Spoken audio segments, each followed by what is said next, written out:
Well, I'll be Amazon. Well, I'll be Amazon Prime. Now you want to start talking David? Now you want to talk David? You was just talking JC. Now you want to talk David? Is it a coincidence, my noggin? 2025, you want to talk about the house of David? Oh boy. Now you want David to be the hero, huh? Now you want to start talking David. I wonder why. Amazon. Anything to do with Zechariah 12? You know. HaWah, the burden of the word of HaWah concerning Israel. The saying of HaWah, who stretched forth the heavens and laid the foundation of the earth and formed the spirit of man within them. Behold, I will make Jerusalem a cup of staggering unto all the peoples round about. And upon Judah also shall it fall to be in the siege against Jerusalem. And it shall come to pass in that day that I will make Jerusalem a stone of burden for all the peoples. All that burden themselves with it shall be sore wounded, and all the nations of the earth shall be gathered together against it. Whoa, my naga. In that day, says HaWah, I will smite every horse with bewilderment, and his rider with madness, and I will open my eyes upon the house of Judah, right? Who got the keys? Who got the keys to the house of Judah? Amazon. Yeah, Prime. We talking Prime? We talking Prime?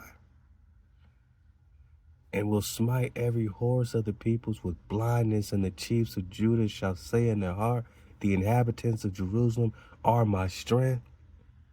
Through HaWah of hosts, their power, in that day I will make the chiefs of Judah like a pan of fire among the wood, and like a torch of fire among sheaves, my noggin. We talking fire? We talking fire? Judah? Judah, is we talking fire? Are we talking like solar flare? Uh-oh, boss. 2025. Ain't they talking solar flares? We gonna talk some solar flare. Just stay tuned all the way to the dismount, my noggin. This ain't one that you want to just check out for 13 minutes. You want to make sure you in the dismount, because we're gonna talk solar flares, and it's amazing. I would say unbelievable, but I know you believe in the creator of the fire, right? Of the water, of the ether, of the earth, of the, man, all the elements, man. We're talking Adam, we're talking Eve, right? We're talking beginnings. What does it mean for the chiefs of Judah to be like a pan of fire among the wood? Because a pan of fire among the wood, everything catches on fire. So, a pan of fire among the wood, my noggin? Among the wood, everything on fire, man. But it pops off with Judah first, right? Says HaWah, right? I will make the chiefs of Judah like the pan of fire among the wood. So the whole world is like the wood. The other tribes are like the wood, because Judah's going to light them up, because the fire starts right there with Judah. Same thing in Genesis. The scepter will never depart from Judah. We talking house of David. Okay, Amazon, I see where you getting at. I see where you going, Amazon. 2025, David talk. You want to talk David? That's great, because we talk David very well. Drop Nation talk David very well. And like a torch of fire among the sheaves, right? So all it takes is a torch to light everything up. So it's being compared to the wood and the sheaves, and they shall devour all the peoples, right? The peoples are not Judah. Uh-oh, this is what they afraid of? This is why they don't want to talk solar flare? This is why they're calling your DNA junk DNA. Will the solar flares activate the dormant junk DNA? My nugget. You want to talk Qigong and Chi power and the key, which is the Ka. The key is the Ka and the Karata, and the Kara is the Kara, is the Cherokee. The Cherokee is the Karaka. The Kara means what? Black and turkey, but you're talking melanin. We're talking melanin, and melanin is magical because it has the power to, saying, absorb radiation, right? Absorb things and turn it into a something of benefit. It could take a negative radiation and turn it into a positive. Melanin is amazing. They can't figure out melanin. There's something about this torch. This fire will devour all the so-called peoples round about, on the right hand and the left. Yeah. And Jerusalem shall be inhabited again in her own place, not the place over there. Her own place, even in Jerusalem. HaWah also shall save the tents of Judah first, my nigga. This ain't racism. This ain't classism. This ain't sexism. This ain't none of the isms, man. This is called order. And the tribes, the seed of Israel, of Jacob, they have order like a plant has order, like the water has order, like fire has order. The elements have order. You have order. Your heart beats because it has order. There's no one organ trying to boast themselves over the other organ in your body. They got to work together. In your car, your engine got to run together. Whether we're talking about the spark plugs, the oil pan, you know what I'm saying? The, oil pump, you know what I mean? The gas, everything. The muffler, my nigga, the steering wheel. The steering wheel can't boast itself, over the water pump, you know what I'm saying? Like, it's all relative, spark plugs, everything got to work together, my nigga. Got to fire together, man. So this order in your engine, that's how it runs. This order in your heart, that's how it beats. This order in your tribe, that's how you fly. And the tents of Judah is the order where the scepter will never depart. And it's not for you to be jealous of Judah because they popping off first, right? It's for you to be grateful that you got the torch of fire so you can be lit up again. Because you ain't going to light yourself up. Judah, based on its coding, right? Based on the coding, the order, Judah is incapable of following any other tribe. They can't do it, right? These Nagas can't follow nobody else. But the whole world is following these Nagas, whether they know it or not. Their music, right? Their art, their engineering, right? Their genius is being followed all across the earth plane. Judah, I'm talking to you, dog. Don't be jealous of it when it is the fire that you need for the world to run. So you're going to love it and hate it at the same time? We tired of being loved and hated by you at the same time. You must not understand order. You must want to be devoured. Because if you don't get in line with the flow of HaWah, your only other option is to be devoured, to be decimated. You don't want salvation. You don't want the torch of fire to be lit. It happens with the chiefs of Judah first. It happens with the tents of Judah first. That the glory, why, you say? Why shouldn't I be jealous of Judah? Why, you say, right? That the glory of the house of David, the house of David.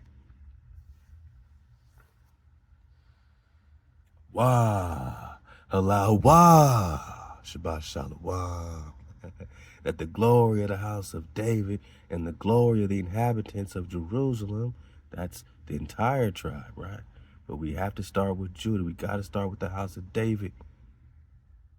Then that lights up all the house of Jerusalem, right?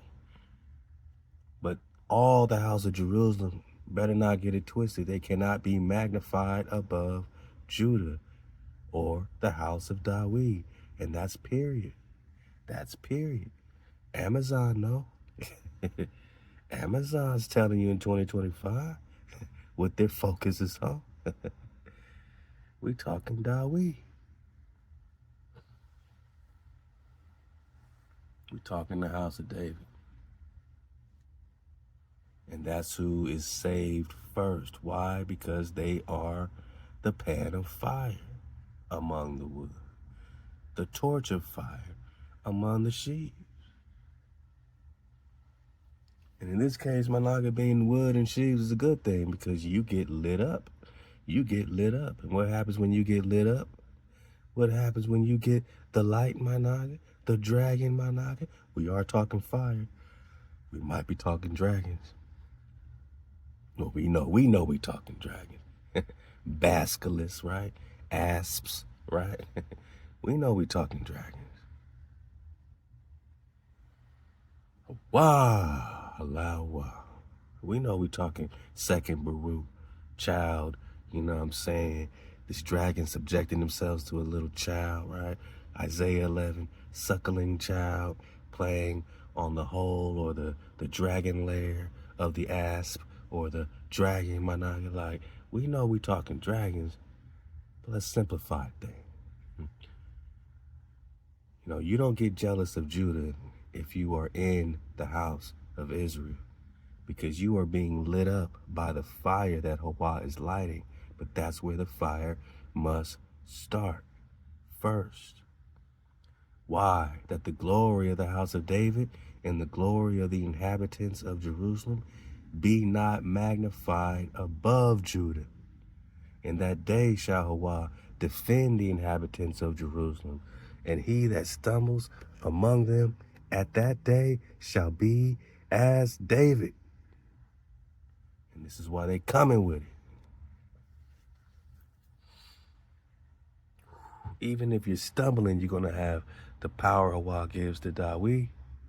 That's why you're not jealous of David, because you're going to share the power. Just like the roots of a tree, the leaves and the fruit share that frequency, energy, vibration, that water flow, right? So why would the leaves be jealous of the root? I don't understand. You want to have a battle for the root, or do you want to flourish as a tree?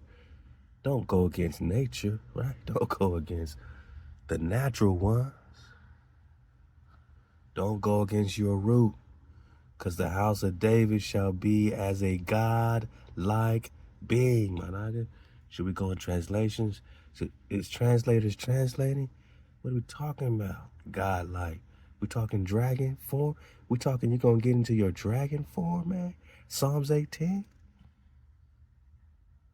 And the angel of HaWah before, as the angel, or the dragon, because angels are dragon, like the seraphim, the burning ones, the seraph. Highest orders of angels are the seraphim.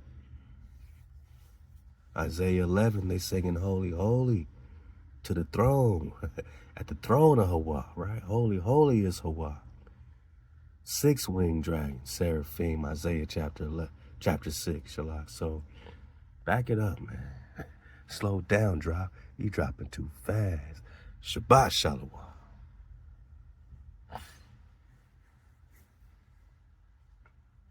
Slow down, drop. You dropping too fast.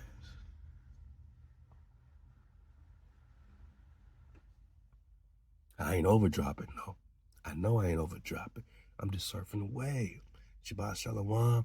Had a couple quiet moments I wanted to read with y'all, man. Just feel my tribe. Hey, let's pop off, man. So as the angel of HaWah before them, back it up, right? Verse 8. Zechariah chapter 12. In that day shall HaWah defend. Who's your savior? HaWah's defending you in that day. Has that day happened yet? Have all the inhabitants of Jerusalem got the godlike being dragon form popping off yet? Are all the inhabitants of Jerusalem as the angels of HaWah? So stop it, man. We're talking in that day, right? In that day. We're talking solar flares 2025, right? So in that day shall HaWah defend who's your savior, the inhabitants of Jerusalem.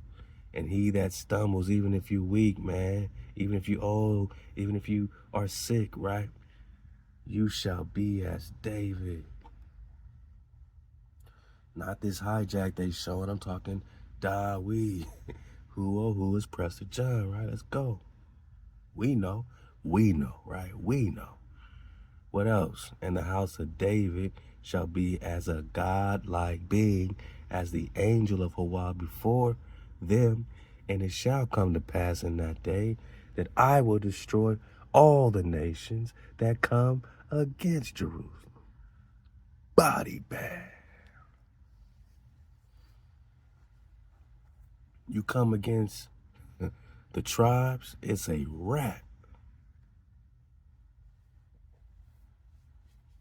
That's why they go into their bunkers on the ground that come against Jerusalem. What? You don't want to be them? And I will pour upon the house of David, upon the inhabitants of Jerusalem, the ruach of grace and supplication, Halal HaWah. And they shall look unto me, because they have thrust him through. And they shall mourn for him as one mourns for his only son, and shall be in bitterness for him as one that is in bitterness for his firstborn. Woo. Now, the Christians gonna take this and say, that's JC, that's JC. I look at this and I think about the Combs. I think about the Nagas that got thrust through, you know what I'm saying, because of our disobedience, because of our disunity, because we didn't want to tribe up and rock as a tribe. I think about, you know what I'm saying, Montezuma, you know what I'm saying? I think about, you know what I'm saying, the Aztec Khan, Sylvanus Texas in them. And they shall mourn for him. All our Nagas, man. All our Nagas, like you mourn for your only son. And it shall be in bitterness for him, as one that is in bitterness for his firstborn. That's, you know, you're going to feel this shit once you wake your ass up and realize this whole story is about you. These are your ancestors. These are your people. You might be numb to it because Nagas is dropping every day. But Nagas is waking up and they putting their guns down and they working it out. They talking it out. They scrapping it out, whatever we got to do. But we don't want to be involved in this bitterness no more. You know, we don't want to be involved in this killing and stealing and all this. We want good for our families. We want good for our frequency, man. We don't want this shit no more. We don't want no demon time no more, man. We don't want no demon nothing, man. We want the creator. We want HaWah. We want existence. We want breath, and we want security, Khan. And who's your savior? Who's going to defend you, my Naga? Yeah, only HaWah will defend the inhabitants of Jerusalem. This is a good time to say, JC gonna come back right here and defend. No. Your creator will defend you. Your creator will save you. Keep the code. Keep the code. In that day there shall be a great mourning in Jerusalem, as the mourning of Dreman in the valley of Megadon, man.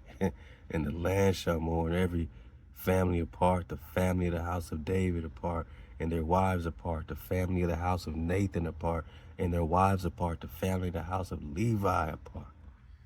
Everybody's feeling this, man. And their wives apart. Families of the Shimeites apart and their wives apart. All the families that remain. Everybody's feeling this, man. Every family apart in their wives. Everybody's feeling it. What does it mean, man? That like a torch of fire. What's it got to do with these flares, man? Right? This is, we're going to dig on that as we approach our dismount. Just keep that in your mind, Bone. And again, you got to say, why now, Amazon Prime? Why now? Why you want to talk David now? Is it because of Hosea 3? Huh? Is it because we know that in these end of days, after we stop being a harlot, right? After we stop being a harlot and we sat solitary for many days, solitary, no one can save you. We've been in solitary. We got one Savior, the Creator only. We've been in solitary. That thou shalt not play the harlot, and that thou shalt not be any man's wife, nor will I be thine. So look, man, you ain't gonna be with no other God, and I ain't gonna be with you. You're gonna be in solitary. No matter how much you pray to these guys, man, they're not your guys. They're not with you. They're not saving you, are they? Are they saving us? What God has saved a Naga? The Creator's your only Savior. For the children of Israel should sit solitary many days without a king and without a prince, without a sacrifice, without your pillar, without your ephod, without your teraphim. But afterwards shall the children of Israel return. Is this why, Amazon? You want to talk David? Because we're going to return? It's prophesied that we will return. Will our returning have anything to do with solar flares? DNA activation? Junk DNA? Huh? The house of Judah, house of David, what? And seek the Creator. So we return, we get back in code by seeking the law, statutes, commandments, right? And David. So once you got the code, now we're talking David. Is this why you're talking David? Because in the end of days, when we come trembling unto HaWah and his goodness in the end of days, when we return, we are seeking HaWah, our Creator. Exodus 20 got us in code. 10 commandments, right? 9 code. No power before our power. MHOE, most high over everything. KTC, we keep the code. Now we can talk David and be on Prester 153. Right? Now we're seeking, right? Because we got to seek the Creator and David, man. I can't make this up. But first, get in order with your HaWah. If you're not in order with HaWah, you can't even seek David. This is backwards from Christianity. It's the opposite. Where they say you got to go through the Son to get to the Father. To them, you got to seek their JC to get to the Creator. It's opposite, right? Right here, it says you got to seek the Creator, right? The law, statute, commandments, right? To get to David. Everything is reversed from Hijack City. In the end of days, right?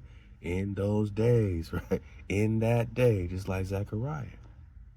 Is this why we're talking David, Amazon? Nah, I mean,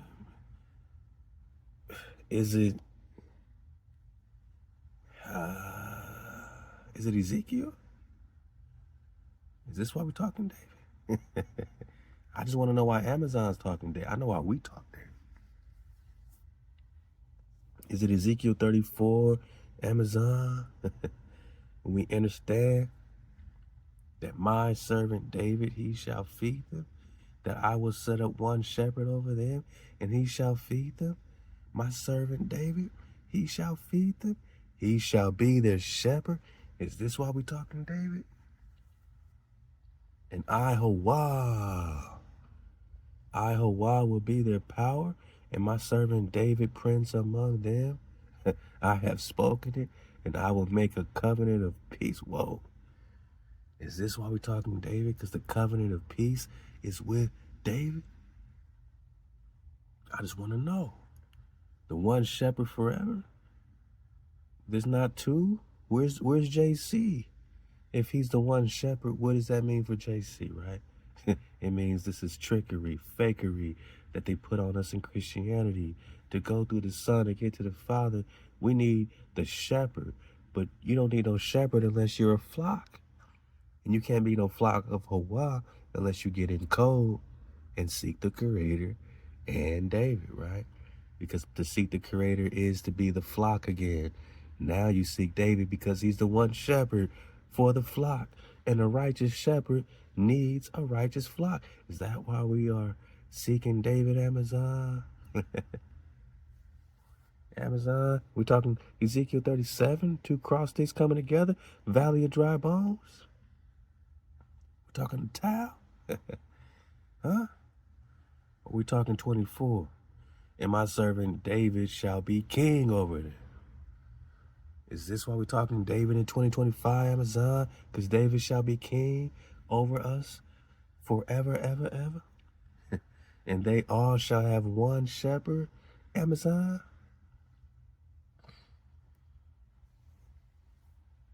And they shall also walk in my ordinances, right? Keep the code, observe my statutes, and do them. No, don't just talk about it, be about it. Do it, right? Keep the code. No killing, no stealing, MHOE, right? And they shall dwell in the land. That's what we talking about. We want our land back, Khan, that I have given unto Jacob. Khan, my servant, wherein your fathers dwell, and they shall dwell therein. They and their children and their children's children forever. Forever. And David, my servant, shall be their prince forever. Is that why we're talking David, Amazon in 2025? I just want to know. Moreover, I will make a covenant of peace. Here we go again with the covenant of peace, man. So the covenant is with the house of David. Is that why we're talking David, Amazon? Is it Ezekiel? Is it Hosea? Is it Zechariah? How many witnesses? Is it Jeremiah? Chapter 30? Oh, Amazon. Is it the fact that verse 7, the last that day is great, so that none is like it? And it is a time of trouble unto Jacob, but out of it shall he be saved. Who's your Savior? Israel. And it shall come to pass in that day, says HaWah of hosts, that I will break his yoke from off your neck and will burst your bands. You are free noggin now. Is that what we're talking, David? And strangers shall no more make them their bondsmen, but they shall serve the Creator and David their king. What? I thought JC was coming back to save everybody. Nah, because David their king, whom I will raise up unto them. Body bag for the illusion. You saying David is going to be raised up, woohoo, like JC? Man, I'm having too much fun with this victory lap, man. David, your king, whom I will raise up unto them. You read it, man. I'll pause it. You read it.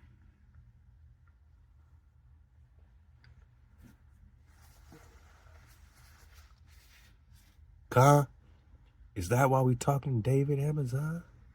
How many witnesses? Zechariah, Hosea, Ezekiel, Jeremiah? Hey, how about Dawid, man? How about Dawid? I mean, ain't we just talking Psalms? 89. Like it's the first time, right? Because we talking covenant. We're talking covenant, right? Ezekiel talking covenant of peace. Verse 3, for I have said, forever is mercy built. In the very heavens dost thou establish thy faithfulness. I have made a covenant with my chosen. I have sworn unto David my servant, forever will I establish your seed and build up your throne to all generations. Who got the covenant? Who's the firstborn bond, right? Is that why we're talking David? Yeah. Said, I will make him firstborn. I will appoint him firstborn, right? Who's David? The highest of the kings of the earth. Yeah, is that why we're talking David in 2020? I'm just saying it's very convenient. It's very convenient. I don't believe in no coincidence. Forever will I keep for him my mercy. So you got forgiveness, my naga, more than anybody, man. And my covenant shall stand fast with him. We talking David, right? His seed also will I make to endure forever. So we ain't washed up. We ain't mixed out. You mean the remnant is actually still here? Is that possible, Khan? Is it possible? Halal HaWah, Halal HaWah, Halal HaWah. And his throne as the days of heaven. My covenant shall stand fast with him. Highest of the kings of the earth. Firstborn bond. Yeah. Yeah. David. Is that why we're talking David? Because he got the keys to the flock. Who is Prester John? And what's it got to do with solar flares? And fire and pans of fire? What's it got to do with the torch of fire? What's it got to do with dragons? Shit. What's it got to do with the King Alfred's plan? Fair use of your caboose bone. We're gonna look at some videos for fair use, criticisms and comments and teachings, fair use, 107, all right? Chill out. It's all good. We're gonna fall back. Hey, Shabbat Shalom to the cons. I don't know about these tuna fillets, man, but maybe if we got a cat, maybe it's good cat food, Let's pop off with our Og Ray Higgins. Hey, the United States government had trained this brother. Today, the ratio of minority member combat deaths in Vietnam, of course, this was again written back in the 60s, where they are serving as advisors, is twice as high as the minority population ratio to the rest of America. Now, here gives a timetable for how this plan is to be implemented. Brothers and sisters, I don't know if you can even get your mind to fathom what I'm about to tell you. Listen up. But here they have this thing so organized that they actually got it worked out to how they can actually round up, arrest, and detain and incarcerate all of the black people in this country in an 8-hour period. Yes. Notice what it says.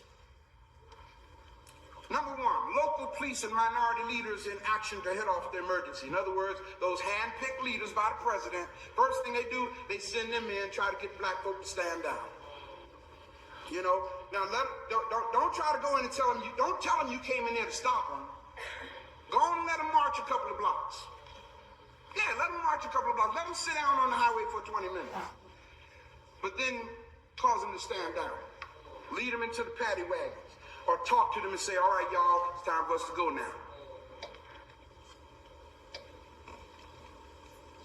2, countdown to 8 hours begins at the moment the president determines the emergency to be national, coordinated, and it's going to last a while. 3, county police join local police. That's the 7th hour. 6th hour, state police join county and local police. 5th hour, federal marshals join state, county, and local forces. 4th hour, National Guard units are federalized and held in readiness. Now, down to the 3rd hour now. Regular armed forces alerted, take up position. Now notice this, highlight this part. Minority troops divided and detained. Y'all see this?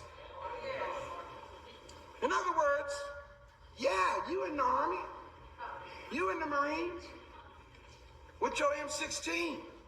But when the president declares an emergency, we're going to take your M16 from you, even though you done went and got almost... My nigga, I got nephews and, nieces in the military services. We got uncles and aunts, you know what I'm saying? We got homies, you know what I mean? We got a lot of family involved in this, and they're not all brainwashed like we think they are. Like, a lot of them are waking up and popping off. So we got to pray for our niggas in these situations because, you know what I'm saying, they're kind of caught up in it now. Like, they're trying to finish what they started, or they're contractually obligated, yada yadas. You know what I'm saying? Man, they made this around the Vietnam times, you know what I'm saying? My pops was in Vietnam. He was one of the main trumpeters, had to play taps over and over again whenever someone failed. He was, in charge of, playing this song over and over again. He said playing that song saved his life because he was so good at it that it kept him from having to be in the front lines, fighting some, people that they didn't need to fight anyway, you know what I'm saying? So, man, music saved his life. Music is the reason why I'm here, my nigga. Real spill. And we got families caught up in these crises today, but don't trip. HaWah is our savior. HaWah. Almost gave your life for this country.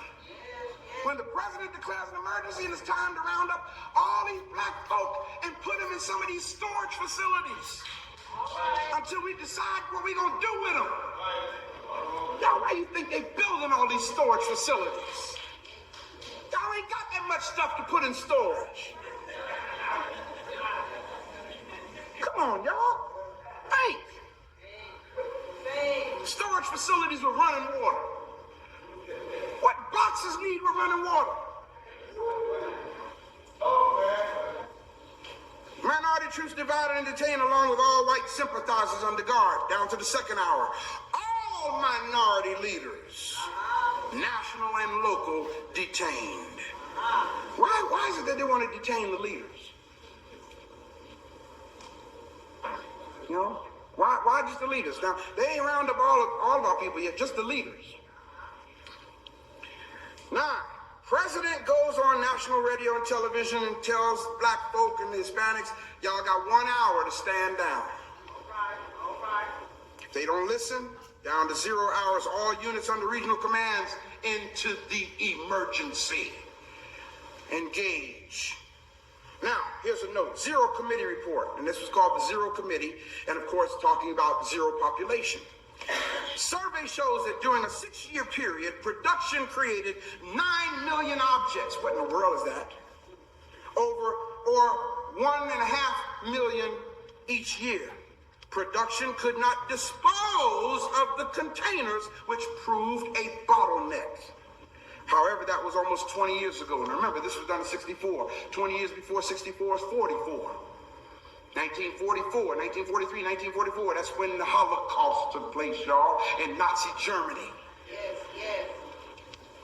And what happened was the furnaces that Hitler used to burn these people weren't hot enough. So when they start throwing the bodies in the furnaces, the bodies weren't burning up fast enough, and it caused the furnaces to get clogged up. So notice what this report says. We suggest that they... Hey, rest in power to anybody, not just so-called black people. There's like anybody who has had to be tortured, tormented for any reason, man. We don't brush over any type of Holocaust or any type of genocide, man. All of it is equally evil, like all of it has no place here, man. So, you know what I'm saying? The tortured Judah burns, you know what I'm saying, for you, on behalf of justice, on behalf of order over this chaos, So even if you don't look like us, you still should be in our favor, right? You still should be favoring the tortured Judah to be lit again, unless you want to. Look, you see these people don't care about nobody. Look what's happening at the borders. Look what's happening. They don't care about nobody. So, we all have to have eyes open and have a dragonfly perspective when it comes to salvation, the creator, you know what I mean? Natural order, let our egos, check them at the door and say, hey, how do we con up? You know, how do we coom? How do we rise? What's the order? You know what I mean? Because this plan, is this plan or that plan, man? HaWah's plan or their plan, right? Vaporization techniques be employed to overcome the production problems inherent in King Alfred. What does that mean? Well, as a result of the recommendation, they began to build what we call high volume or nuclear-powered trash incinerators. And these incinerators burn 5,000 degrees Fahrenheit. Y'all listen, steel, depending on the kind of steel it is, melts between 2,600 and 2,700 degrees. Now, if steel will melt at that temperature, why do you need a incinerator that burns 5,000 degrees?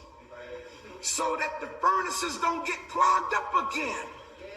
When they take those people who they detained and gas them, put them to sleep, Lord have mercy, put them on these conveyor belts that roll into this furnace. As soon as they get in there, poof. Now, I know it's not good news. Preacher, I didn't come here to feel sad today. Hey, if you don't know, you're going to really feel sad. Because the biblical text says it this way: my people are destroyed. Let's go. Let's go. Because of a lack of knowledge. Let's go. Don't say it can't happen, people.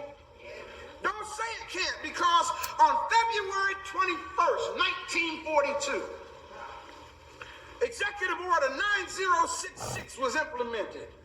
And on February 21st, 1942, every Japanese American in this country was arrested and detained.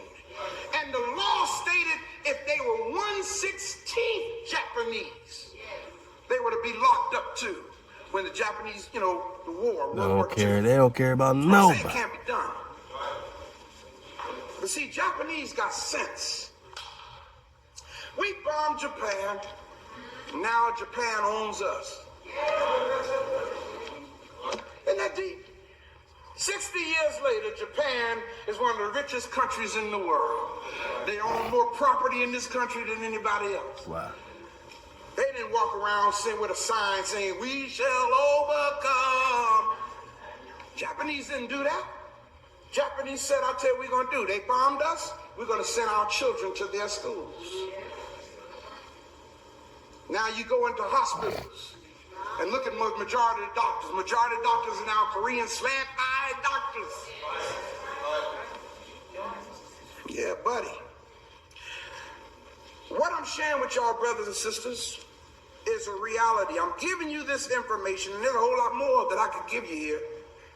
But what you must understand is the most important point here is that your government is depending on you being ignorant. Did y'all hear what I said? They're counting on our ignorance to implement their program. I'm not going to let that happen to the best of my ability. I'm going to tell it. I used to say that when I was growing up. I'm going to tell it everywhere I go. And that was a lie I was talking about.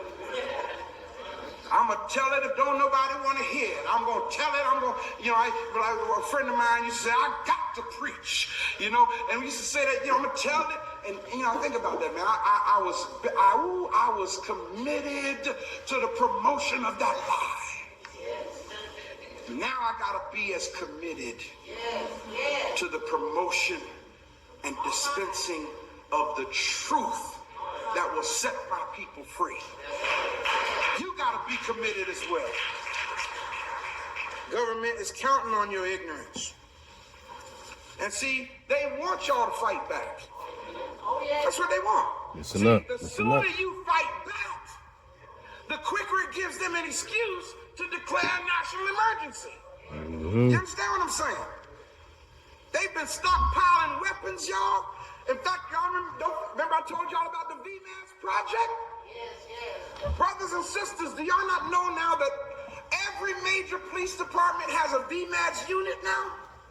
For those who don't know, VMADS, VMADS stands for Vehicle Mounted Anti-Denial System. It's a weapon now that's mounted on top of the Hummers in police departments, and it's an actual microwave beam. So in other words, now, all they got to do is see a crowd of black folk, aim the beam toward the people, and pull the trigger. And it sends a microwave beam into those crowds, that crowd of black folk. And what's really deep about it is the black folk are standing there and they start burning, cooking from the inside out, just like a microwave oven. But you can't run because you don't know what direction the beam is coming from, because it's invisible. It's called, don't take my word for it, it's called VMADS. Look it up, go verify it.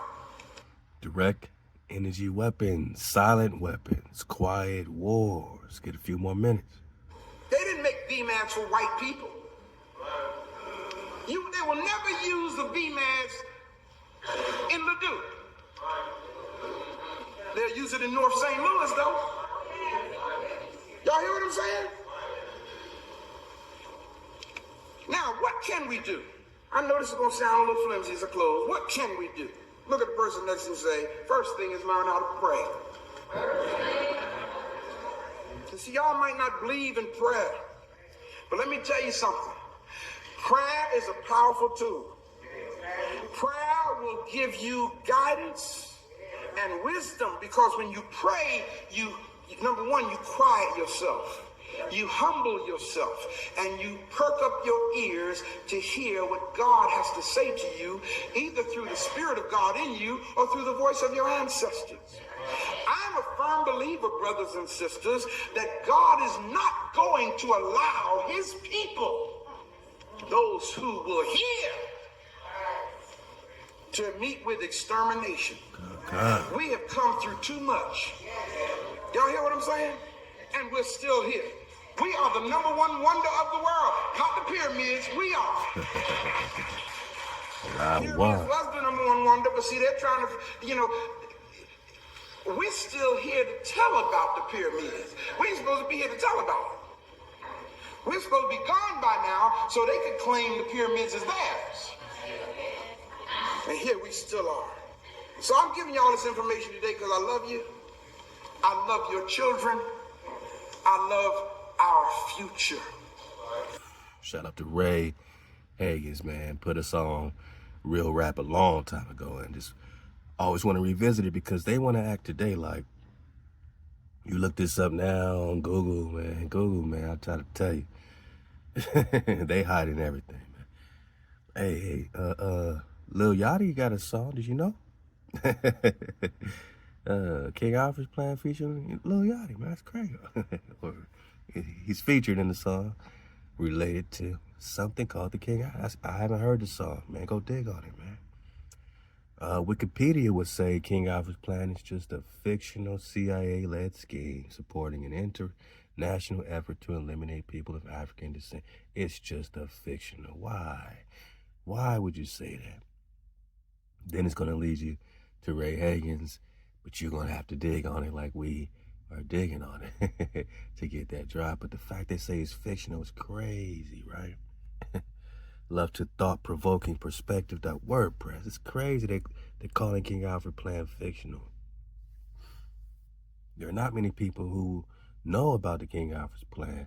I heard about it back in the 70s. That don't sound like it's fictional, right?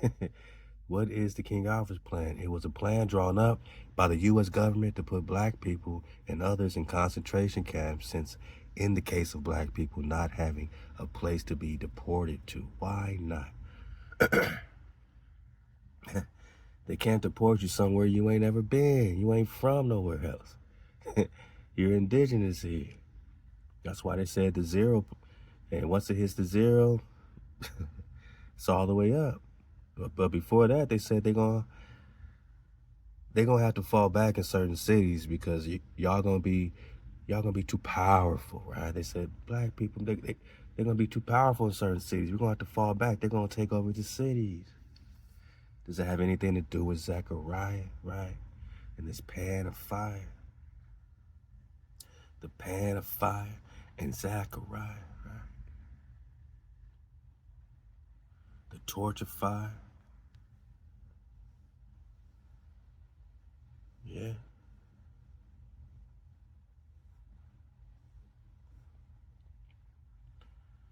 HaWah.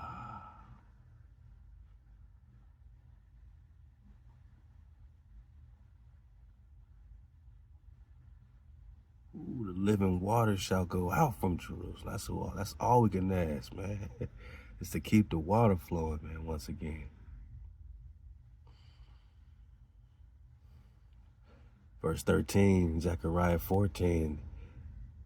It shall come to pass in that day that a great tumult from HaWah shall be among them, and they shall lay hold every one on the hand of his neighbor, and his hand shall rise up against the hand of his neighbor, and Judah also shall fight against Jerusalem, and the wealth of all the nations round about shall be gathered together, gold, silver, and apparel in great abundance, and so shall be the plague of the horses, of the mule, of the camel, of the ass, and all the beasts that shall be in those camps, all that's plague. So sounds like we still talking about Jacob's trouble, brother on brother. And it shall be that whatso of the families of the earth go up not unto Jerusalem to worship the King, we're talking David, Lord of hosts, and to worship the King, the Lord of hosts. So right now we're talking the Creator.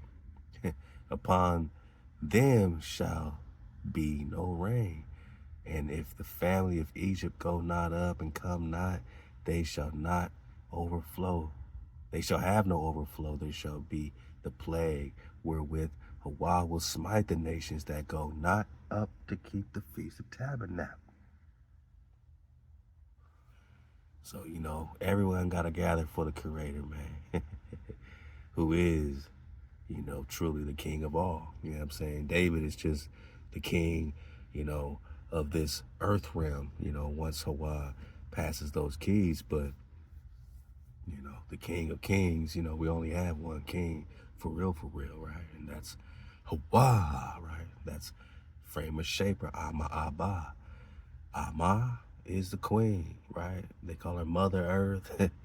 they call her wisdom. Proverbs chapter 8. Don't let me get it again, right? Mama says power is mine. So, we know she's the Queen of Queens. We know our Father's the King of Kings. This is a family. This is a family, man. And if you don't respect the family, you don't get no rain. You don't get no Baruch, right? It's the same thing that we had to deal with Deuteronomy 28. They got to deal with it. The world going to have to deal with it. The gifts or the curses, right? The blessings or the curses.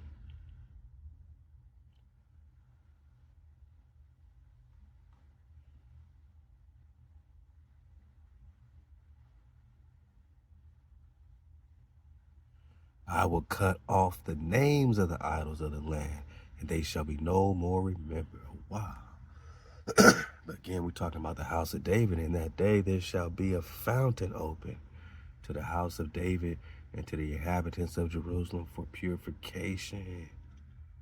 So we read about this second Baruch, this healing dew, right? And then health will descend in dew, and illness will vanish, right? So again, we're talking dragons coming out their holes to subject themselves to a child, which has got to do with the torch of fire, the pan of fire.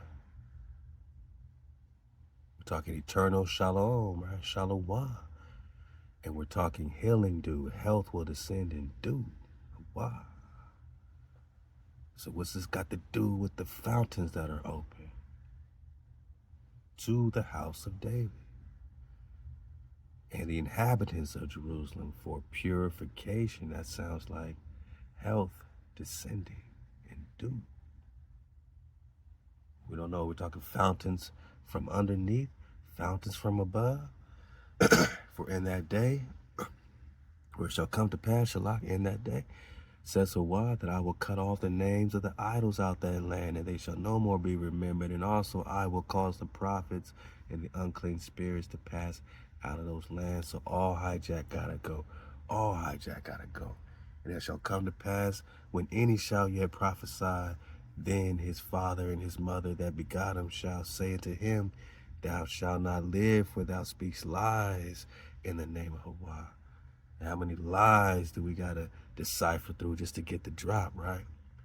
And his father and his mother that begot him shall thrust him through when he prophesied, because he's prophesying lies. How real you want to get, man. And it shall come to pass in that day that the prophets shall be brought to shame, every one through his vision when he prophesieth. Neither shall they wear a hairy mantle to deceive, but he shall say, I am no prophet, I am a tiller of the ground. So this reminds me of the script saying that their wise men will start looking like fools to us. That HaWah will make their wise men look like fools.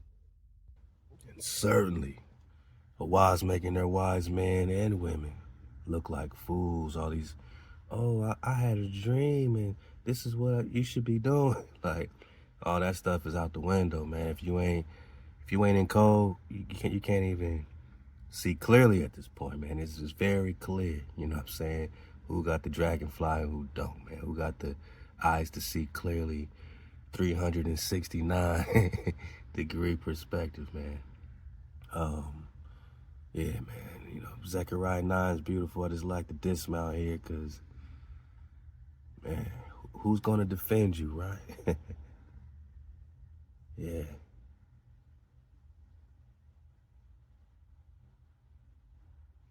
For I will bend Judah for me. Yeah, man, it's back to Judah, right?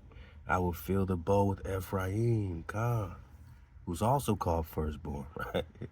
And I will stir up thy sons, O Zion, against thy sons, O Javan, and will make thee as a sword of a mighty man. Imagine the whole tribe working together as one sword, my naga.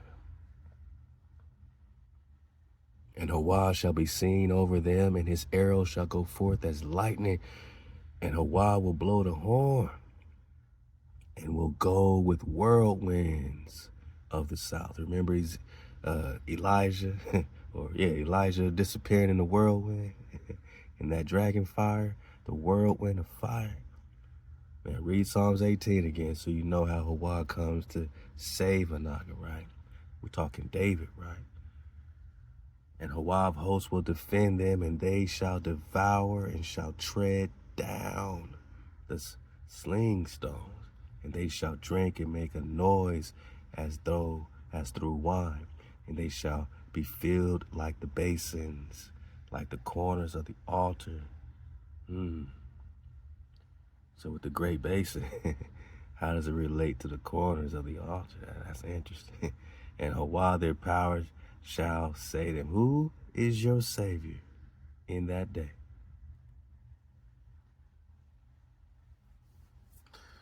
The Creator shall save them in that day. HaWah shall save you in this day, my naga, as the flock of his people. And the flock needs a shepherd. And who's the one shepherd forever that HaWah has anointed? Firstborn. We're reading about it in Ezekiel, reading about it in Psalms, we're reading about it in Zechariah, we're reading about it in Jeremiah, we're reading about it in Ezekiel, and on we go. You don't need a shepherd until you are a flock. And you can't be a flock of his people until you're listening to him, to the Creator, right? So who is the flock? And Big Mama say, hey, these are my, you know what I'm saying, statutes, right? This is my way. I need you to listen, because righteousness, when we talk righteousness, we're talking about my way, right? So it's not just a him thing, right? Because Big Mama says this is her way, right? But who's your Savior? Who's going to save you? A flock needs a shepherd. Big Mama say in Proverbs that it's not just his way, right? She says, hey man, I'm where the paths meet besides the gates and the entry of the city. Understanding puts forth her voice. Her, not just him. When we talk about excellent things and right things, Mama is righteousness. Mama is knowledge. You can't compare anything desirable to Mama. What are you talking about? I am understanding and power is mine. By me, kings reign. What are you talking about? I love them that love me, man. These are my ways. HaWah made me as the beginning of his way. HaWah. So Mama is the beginning. Forever.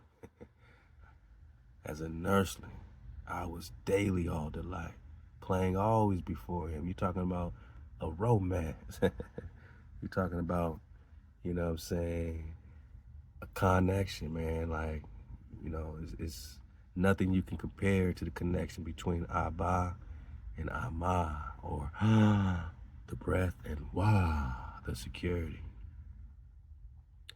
What did Mama talk about her ways, man?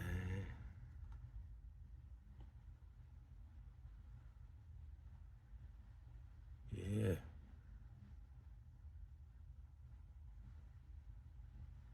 There we go, there we go.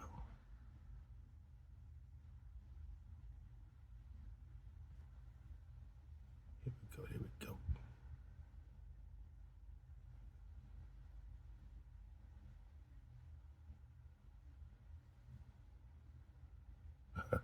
For happy are they that keep my way. I know it was here. So when we talk about listening to the Creator and hearkening, you know what I'm saying? It's not just a him thing, because Big Mama says, happy are they that keep my ways and hear instruction and be wise and refuse it not. So she ain't going against him. She's saying these are my ways too, right? Here we go. My ways, man. Yeah, because Mama say, you know, understanding is mine, man. Power is mine. I am understanding. And understanding puts forth her voice. So it ain't just a him thing. I had to do that for my HaWah so we understand. You know, I think about Adam and Eve and back to the Lilith flow. Lilith seemed like, you know, if Adam is in the image, you know, the image of the Creator, right? You know, or him, right? Then Lilith, you know, being created with the same elements, the same way Adam's created, but he's watching her be created, so that threw him off. You know, he didn't see Eve be created. He was put into a sleep for Eve, right?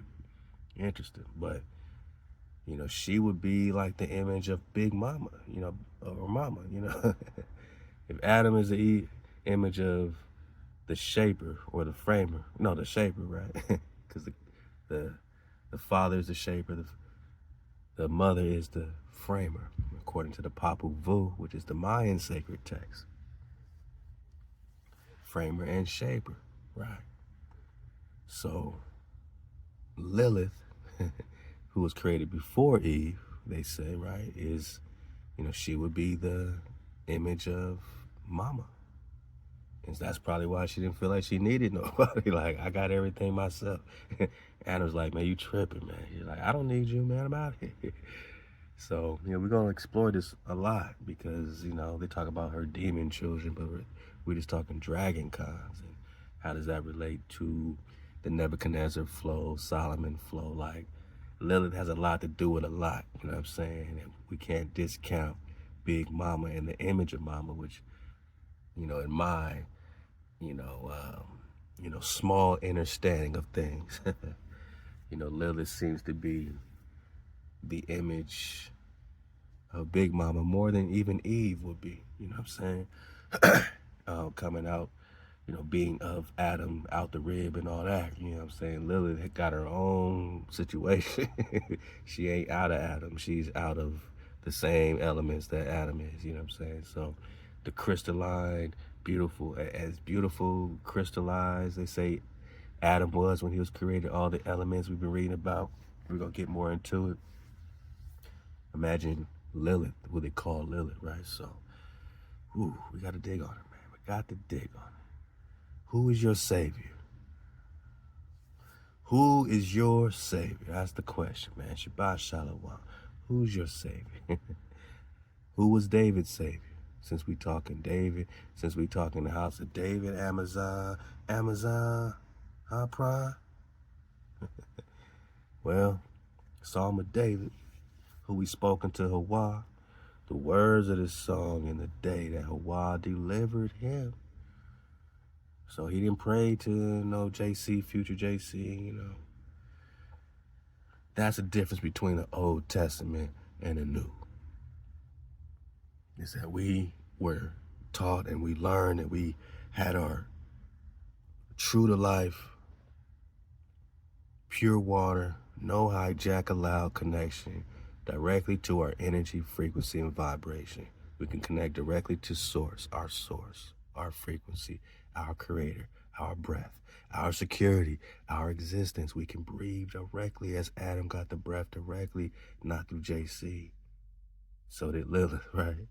So we don't have to come back through a hijack, through the sun to get to the Father. We don't need no hijack in between. We got the direct energy, frequency, and vibration as we are the image, which is the energy, frequency, vibration of wow. We don't need no hijack in between. No hijacks allowed. So who delivered David, right? This is in the day that HaWah delivered him from the hands of his enemies. And what happened?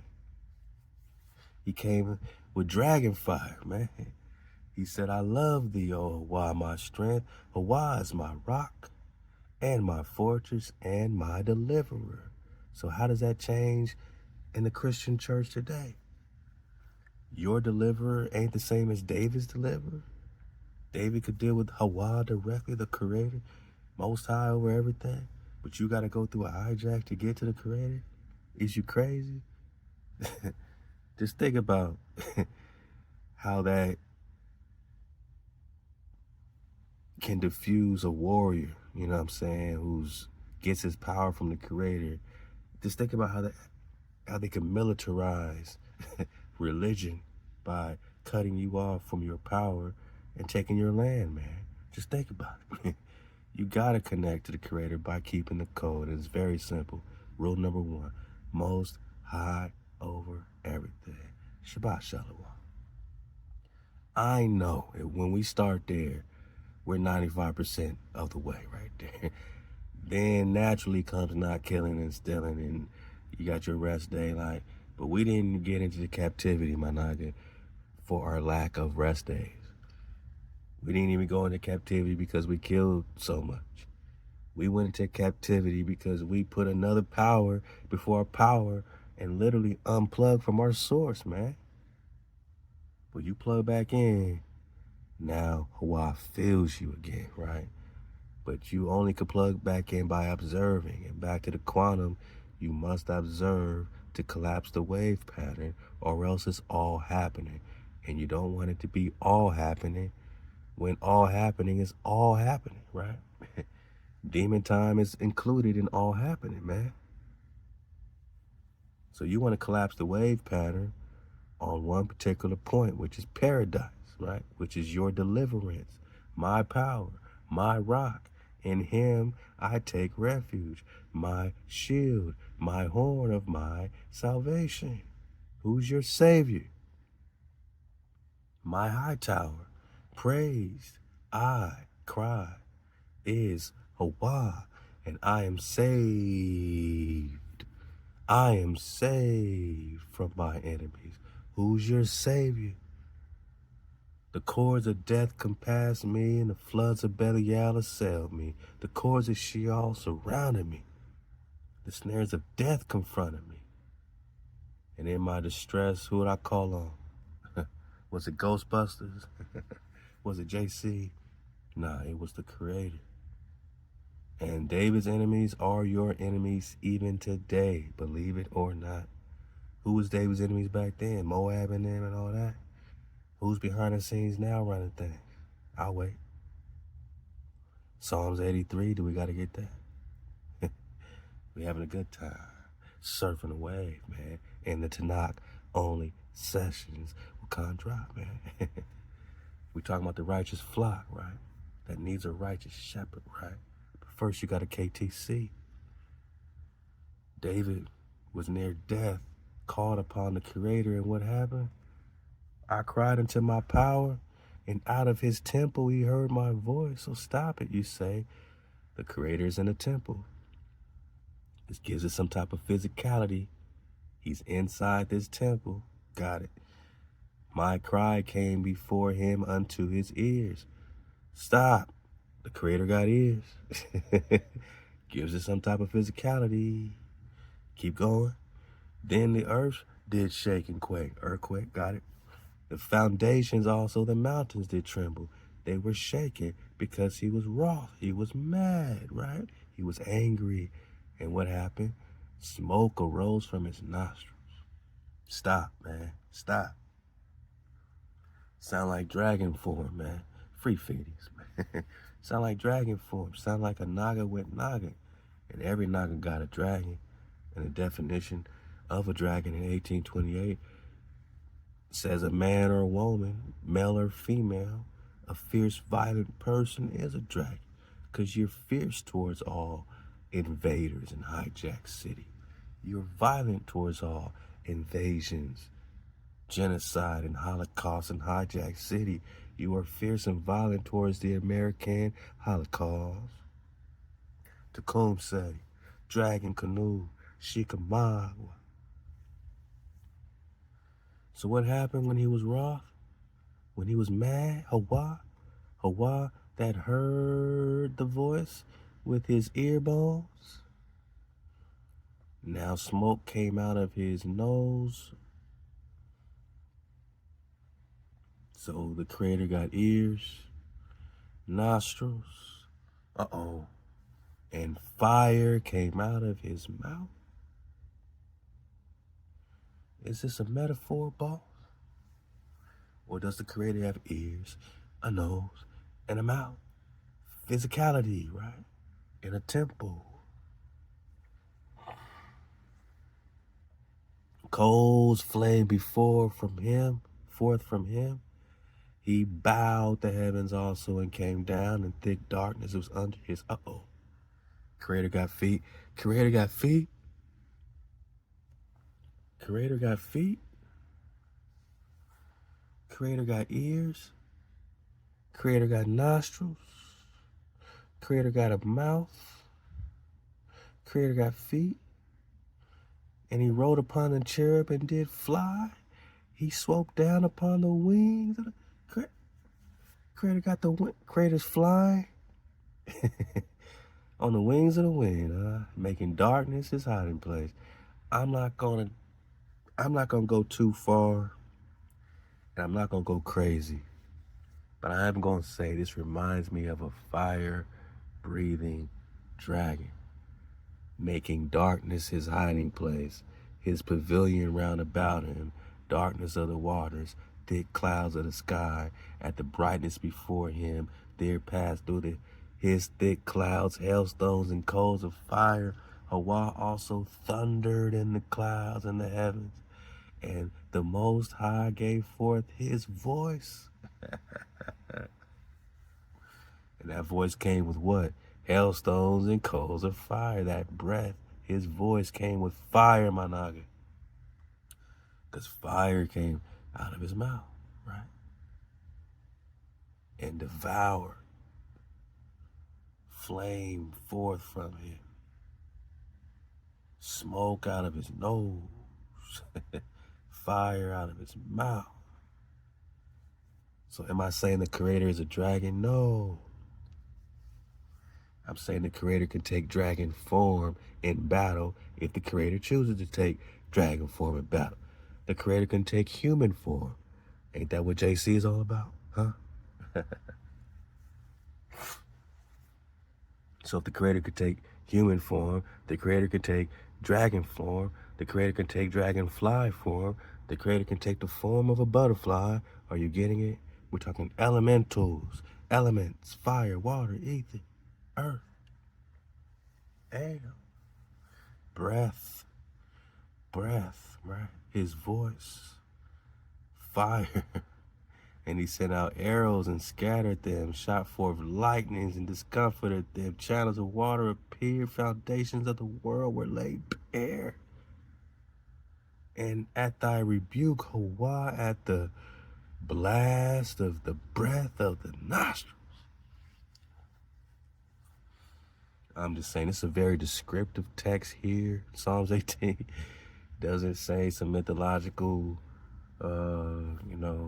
figure in the sky. It's very descriptive of eyes and nose and mouth and fire and smoke, right? And wings and, and feet, you know what I mean? And this is how the Creator rocks with David directly, because he's the horn of David's salvation.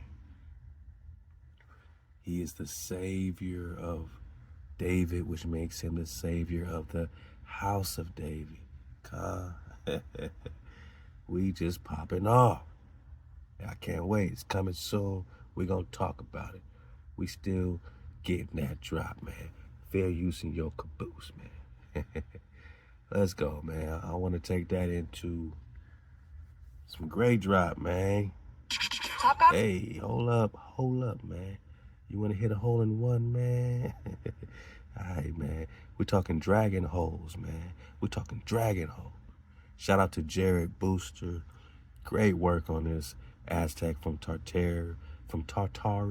We're talking Tartaria and Aztecs. I said, I got to dig on this because we're talking Grand Tartaria. Aztecs, America. He must know that America's the old world. Well, let's see where he take it. He just dropped this a few days ago. Again, fair use. Hope you let us rock out, my bro Jared. You know, we just doing some criticizing, but not really. You know what I mean? We're just doing some research, man. We're just doing some research, Jared. All right? Don't trip. We're just doing some research and reporting and some teaching, some scholarship and some research. So making some comments, man. Please don't jam us up. Hey, let's enjoy the wave. We're gonna talk this, and then we're gonna start talking frequency and some Qigong and some cool stuff, man, on the way out of here, man. Some solar flares. Make sure you surf the wave all the way into the dismount. You won't be disappointed because we're talking DNA activation. Let's go. Halal HaWah. Oh, and my Nagas, man, I can't thank y'all enough for all y'all support with the, you know what I'm saying, the compact, man, the conglomerate. And I will be getting to everybody's emails. I got held up a little this strong because it's some family things, but my Naga, it's right here. I got just know I got your email. I got them. You ain't got a question. I got them. And I'll be returning those and letting you know when your compacts are coming. So please be patient with me. You're dealing with me directly. I don't have a whole team sending y'all emails. One day, you know what I mean? But right now, this is how I prefer it, man. I know sometimes it takes way longer like this, but at least it's personal, and at least, you know what I'm saying, it's us, you know what I'm saying? And I will get better, you know, at the correspondence flow. This is something I will work on, and I got y'all, and we will create a much, you know what I'm saying, smoother system, man, with all the products coming up, man. I'm just catching up on so much, my Nagas, and you already know, man, but I love y'all, man. I appreciate the support, and I got the emails, and I'm working on the packs, man, overtime, and I got y'all this strong. You'll be hearing from a con. So the wada for your support, for all my Nagas, even if you got it in a little after the deadline, I still, you know, honor the same thing, man. So, you know, right now we're gonna wait to put it up on the site, and please support it. It's gonna be $150, and you're still getting over $100 off of what you would spend if you bought every pack, you know, separately. So to have it all in one place, you're still getting a great deal, man, at $150. And I appreciate all the cons, because you know it's going towards our land, towards our, you know what I'm saying, our whole, you know, projects, our tribe, our fence. Like, you know, this is what we're building it for. Our products mean everything to keep our lights on as well. So the water for your support, and please support all the products that we dropping, as well as all the products that cons are dropping, because This is what we need, man, to ether up and con up and coom together, man. I want to tell y'all I appreciate y'all. Halal HaWah. Hey, Jared, my nigga. Aztec to Tartaria. Take the wheel. Look at these giant trees, baby. Beautiful. Look at this, man. Oh, my goodness. These are real photographs he's digging on from the mid-1800s, man, which is right in the thick of things with all the Chickamauga Cherokee wars happening in America. So this is a lot of them, a lot of stuff that's not here no more, man. Let's go.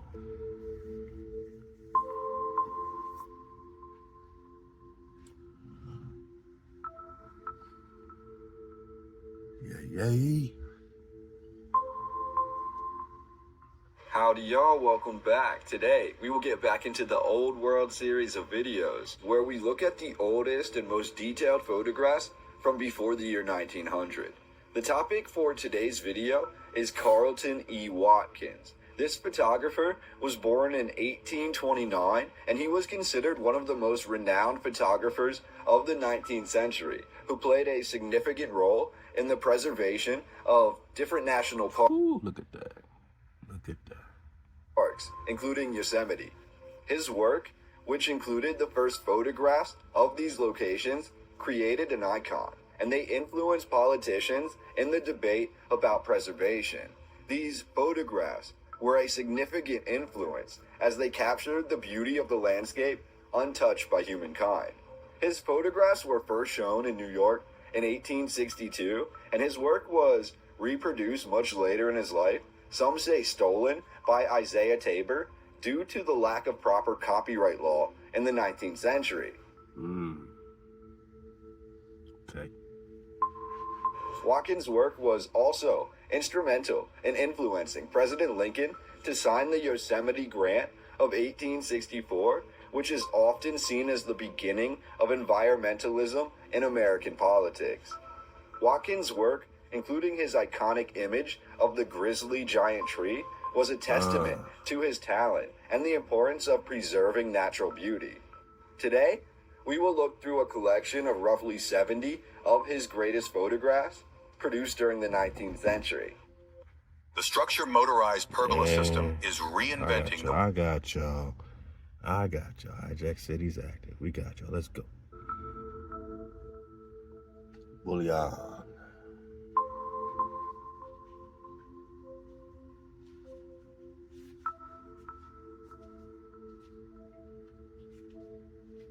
Diving into an interesting theory, which I felt would be a fascinating piece to add to this narrative as we look into the first photographs of the Western United States, one of the most forgotten aspects of history is that of the indigenous peoples. And nowhere did the indigenous people seem to have a more powerful yet mysterious kingdom than that in Mexico.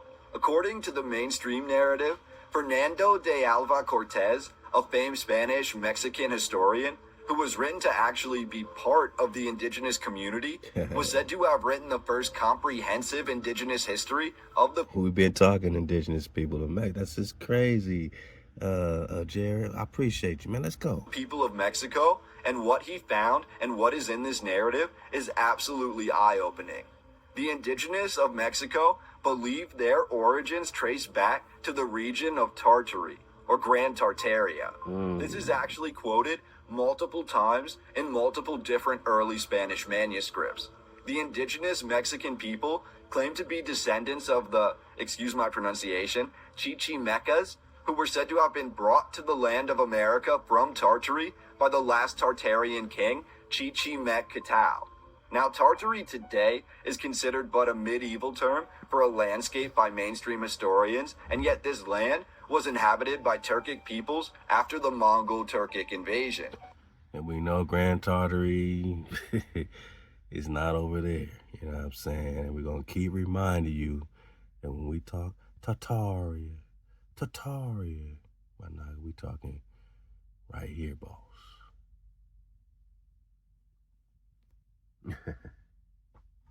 I mean, does North America even exist, man? Love to stolenhistory.org. does the continent of North America exist? Well, Orientus finds there's no North America, just America or South America connecting to Parias or Paris or Mexico or Asia or Cathay, right? Okay. Yeah. No North America here. Oh, yeah. Yeah. Yeah, don't forget which one is this? I guess that's the same one. 1561 Carta Marina Tavola. But yeah, you see South America, which is just America, right? And it connects directly into China, which again is all on this map. 1548, Gestalt. Yeah, we're doing a little cartography, man. Getting some map drop. There's no North America here. It connects into what? Florida, China, Cathay, same thing. Or India superior, which lets you know that the other Indias are not superior to this India. Florida, boss. This is North America. This is what they're hiding. They just found you here, and they said you came from Africa. So that they get all of Grand Tartaria, because it's all they ever wanted. Yeah. What does it say? Grand Tartary. Right? And that connects to what? South America?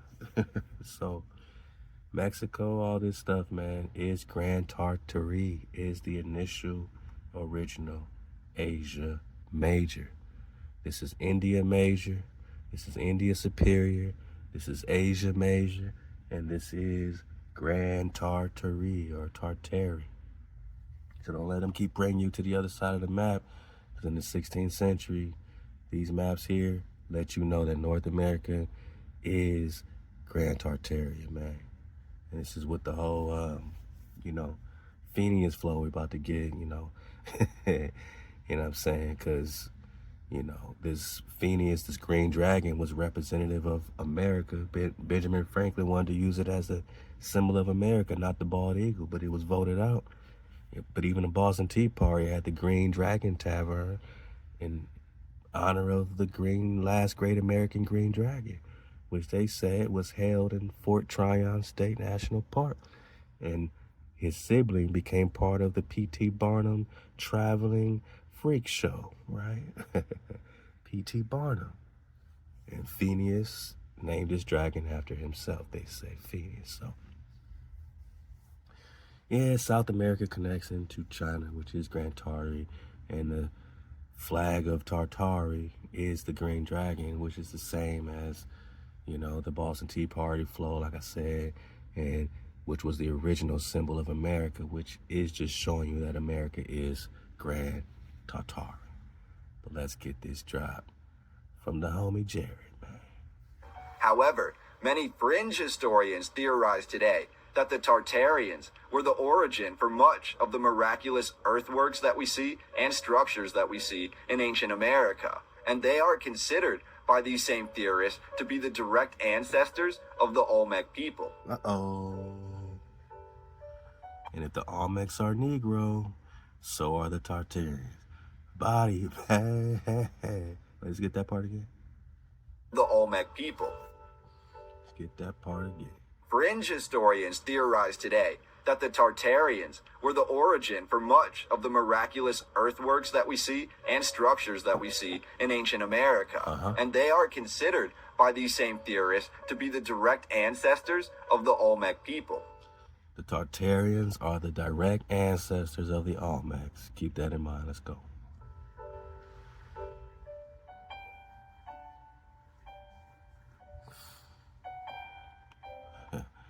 Copper color cons. I got a screenshot of this, man. This is a beautiful copper color depiction of what exactly we talking about, right? Let's go.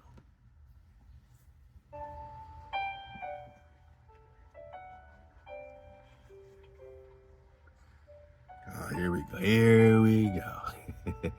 Here comes the blonde. Here we go. Mel Gibson. Here we go.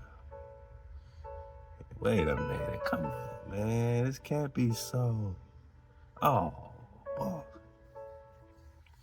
You just said the Tartarians are direct descendants of the Olmecs. Man, we know what an Olmec head look like. We know what these features and phenotypes look like. And this is what you turn it into? Now Russell Crowe's playing Noah. Now you got this same phenotype. And it's the same phenotype that you want to give us Amazon with King David, man. Huh? Oh, man. Same thing, huh? Same thing. Same thing, right? Look how they do us every time, man. We tired of this, man. Same phenotype. We tired of this, man. Iconoclasm.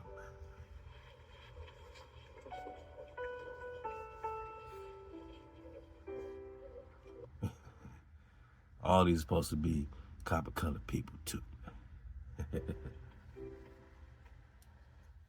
Drinking alcohol produces a toxin called acetylene. Man, you know, the toxin is iconoclasm, man.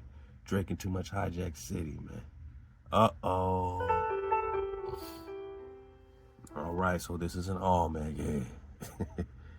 Big lip, big nose. You know what I'm saying? You know, got those oval eyes, you know, slanted type of Asiatic eyes, you know what I'm saying? A Negro, right? And their descendants supposed to be the Tartarians, but they're showing us these hijacked Tartarians. Iconoclasm, hijacks. Tying this to more recent discoveries and even some religious texts, we're told the Jaredites, according to the tradition of the Latter-day Saints, are claimed to have also been one and the same with the Olmecs. I'm out of here. I'm out of here, boss. So the Mormons, when you read the Book of Mormon, they got a whole tribe called the Jaredites that are the Olmecs. So who's in that fights? All right? Who's these other ites, man? Who's the Israelite, man? According to these Mormon scholars, they arrived to Mesoamerica via the Pacific Ocean on large wooden vessels. And these first men, the Tartarians or the Jaredites, claim to have come from a land where there was a fall of a great tower, which is really amazing considering so many indigenous groups have a similar creation legend where they arrived in America via massive wooden vessels. And as he's talking, this is all a lot of new structures, but just peep some of the old in these photos because they're building on top of things, right? They're building, this is a reset. And some of the destruction you're going to see looks exactly like, you know what I'm saying, the Palisades and Altadena, California fires, the decimation of the direct energy weapons. It looked like it's been pulverized.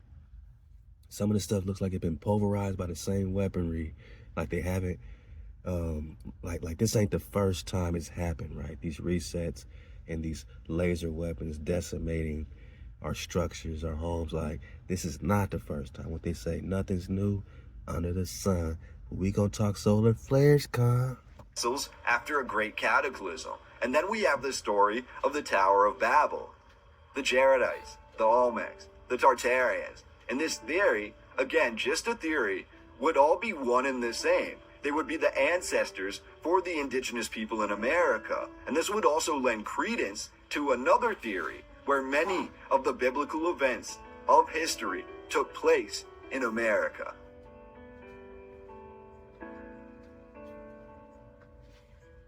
Which makes sense because they're the ancestors of the copper-colored cons found here, which is the definition of an American in 1828. So the copper-colored races found here are the direct descendants of the Olmec, which we know are also the Tangu, and are also the Western Shia, Shishia, and the Mongol flow. So hopefully that theory doesn't throw you off too much because, again, it's just a theory, and I don't want it to take away from the cornucopia of amazing photographs that we have, because a lot of these locations, I mean, look at this architecture. A lot of these locations were photographed for the first time in history, so it's really remarkable what we actually see in these photographs. We can read the narratives and we can hear the history regurgitated back to us, but the one thing that becomes the most important in our research, I believe, are the photographs. And then when we begin to have videos in the late 1800s and the early 1900s, those videos from the silent. See, a lot of these, all these little details, this is old world buildings. You know, this ain't no new world stuff. They come in with horse and buggies, man. They ain't building with all this detail. So a lot of these are remnants, especially Frisco, Cali, like remnants of our world, which they call Tartaria, which is India Superior. Era that still survived through all the fires in all the major cities, all the fires in all the major film studios, etc., etc. All of this history seems to be purposefully being covered over on a daily basis. Different narratives have different things that are picked and chosen to stay, while others are picked and chosen to be removed. It's almost like a head with some type of face and some type of cone on it, man. It's crazy. That is why I wanted to share these photographs with you today. I believe looking at the images is the best way that we can get a glimpse into what everything looked like in the 19th century, because as you know, history is always being rewritten by the winners, but in our current narrative, it's also being rewritten by the historians. It's being rewritten by the quote-unquote scientists when new information is being brought to the limelight. So before we read a current narrative, which can only tell us so much about what something looks like, I believe the photographs are the most intimate glimpse that we have from the 19th century to allow us to see what was actually going on. A lot of this looks like just decimation, like something happened, man, like some type of major cataclysm, right? Major weapon. Across the American landscape, especially when we look at the American West. That is what I find to be so fascinating about this narrative. Just like so many other major cities in America that had these remarkable weather events and accidents and fires where all of the history was destroyed. We're told our photographer today, Carlton Watkins, basically had his entire photography business taken from him by someone else, and he passed away alone in an insane asylum. Whoa, so the Naga that took these photos, they put in an insane asylum, my Naga. They took his shit and threw him in the crazy house. So he don't talk about what he really, we ain't even seeing all of what he got, right? So we don't even know. Something about what he knows, they don't want everyone to know. And again, look at these old world type structures. And that's just history that we have in America. None of it really adds up, but we have to take it all with a grain of salt. You know they weren't building this when they got here. This is, just what's left over. It's out of, whatever looks out of place from whatever their new developments are, you see clearly. That is our collection today. The lost photographs of Carlton Watkins. And I say lost because according to the current narrative, we're led to believe that his entire photographic career was taken from him. But within these archives, within the images I was able to unlock, we do see things like this massive tree, the father of the forest, which was said to be several hundred feet tall. It was fallen. However, the circumference of this tree is what is really amazing. We're told it was over 100 feet in circumference. And it brings into question the whole idea of plausible deniability. What was going on with the American landscape and the discovery of earthworks and mounds and other architecture that may not have been European in origin? And what was going on with photography? Because we have some of the most detailed images then being hidden away in archives. Carlton Watkins passed away in an asylum without a penny to his name. And yet he's one of the greatest photographers of the 19th century. He was in direct correspondence with Abraham Lincoln. He was there in the 1860s being hired by the American government to document the landscapes that would become the national parks of America. And yet decades later, he did not have a career in photography. It was taken from him. How is that possible? American history is this.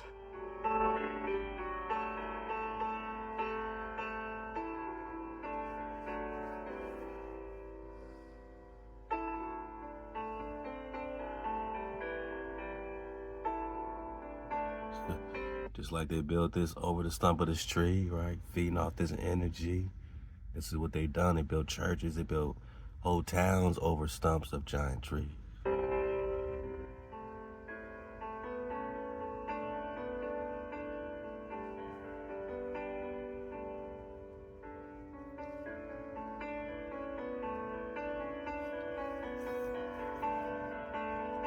Just like this.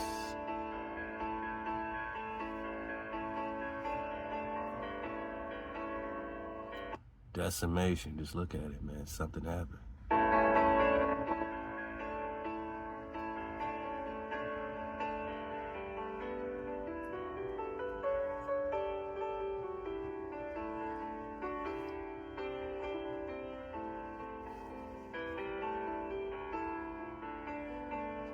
Wow.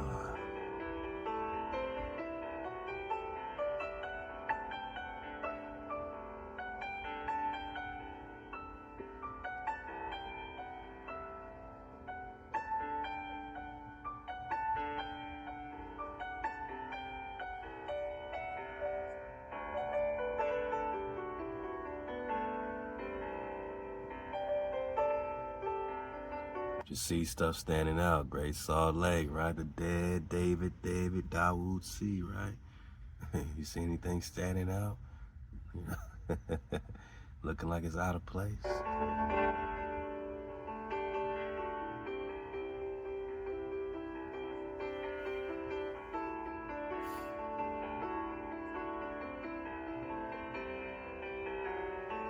Decimation.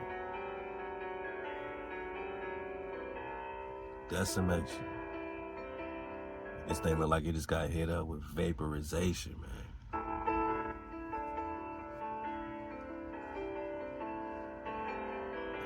I need mud flood university on this one. I need mud fossil university on this. This is crazy.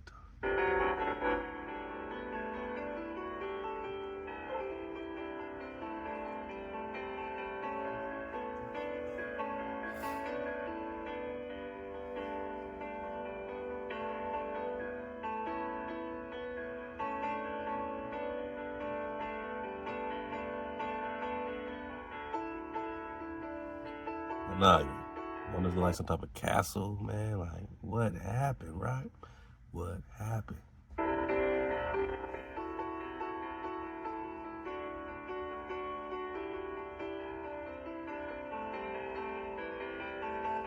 Arizona. Remember, the Granada is the pomegranate. Pomegranate is the Reman or the Roman today. They would say Roman, we say Reman. Reman in Hebrew means pomegranate. Pomegranata. Pomegranates were used, to prove that they were in the promised land. Moses sent Joshua and Caleb to go get the pomegranates to prove that they're in the promised land, or the pomegranata.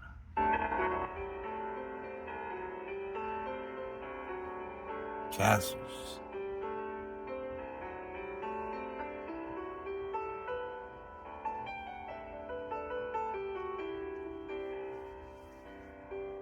Wow.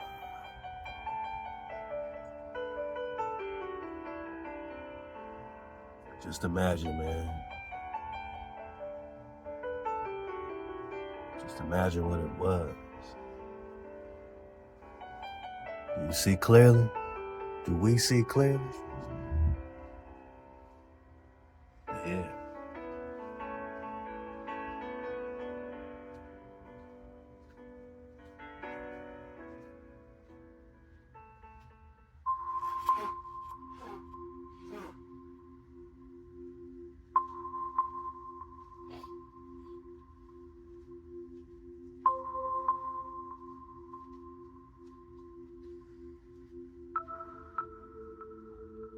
Amazing.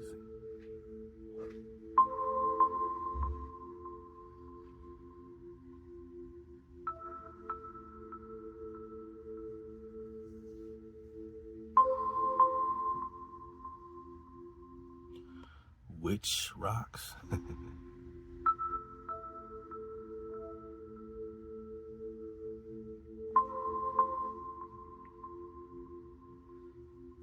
What What is it, my knocker? What is this, man? What type of tech, right? What type of technology?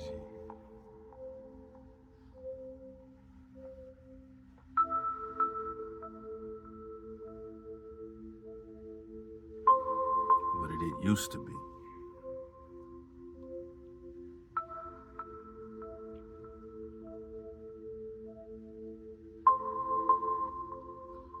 So they got some amazing photos, man. I'm gonna leave a link for you, man. Shout out to the con. You know, Jared Booster, man, for bringing these great photos by Watkins, the photographer, 1860s. Oldest photographs, man. Hey, we know we in India Superior. We got the drop, right? We know that we in Grand Tartaria. We got the drop. Another map will show it as the a la Carta de Navigare. Again, India Superior connecting with South America. There is no North America, and this is what the authors say they're kidding about, but really they showing you the maps where we see Cathay, Cateo, just like here, Cateo on the maps. Cateo.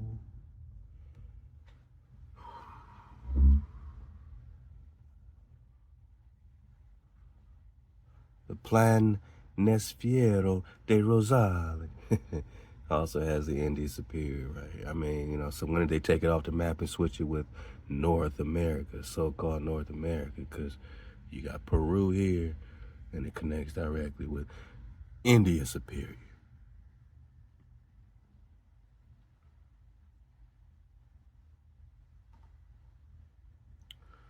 Wow.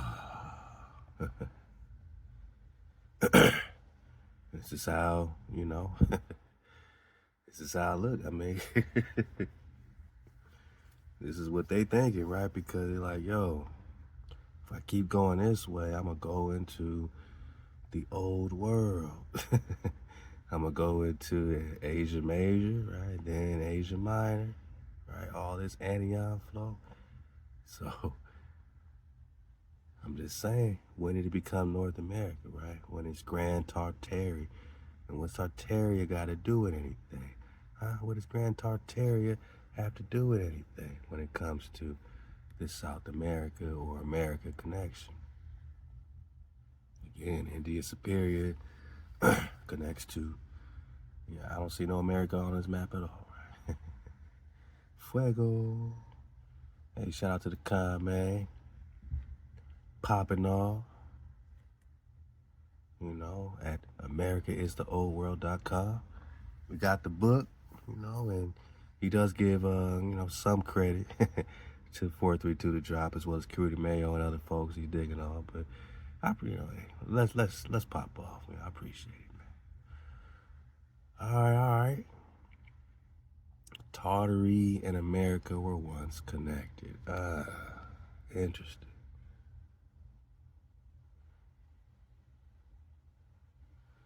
Let's start by first proving that America is the Orient, the East, Asia Major. So, you know, he's going into it. He's going into Clan Ross. Okay, yeah, the Andrews. Yeah, okay. North America. So we said the said map also shows you Moscow, the capital of Russia, in North America. You're talking about the 1562 Diego Gutierrez map shows Francisco, or France, in the mythical golden city of Nuremberg that was allegedly built by the Vikings. And, you know, shows you Moscow in America. Interesting. Digging on this Tartaria flow. You got the link, my nugget. The Americas was once so great that the authorities had to hold several world fairs that they all destroyed now, right? In America, just to explain away the evidence of a pre-advanced civilization and their technologies.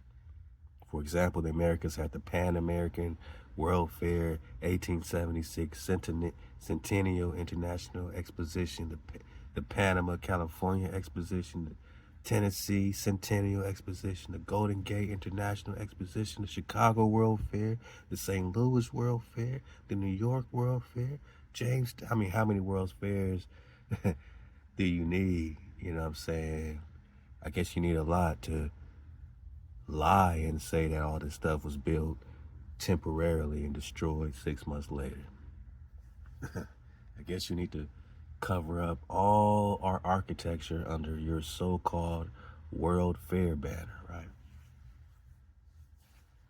And they had many, many, many.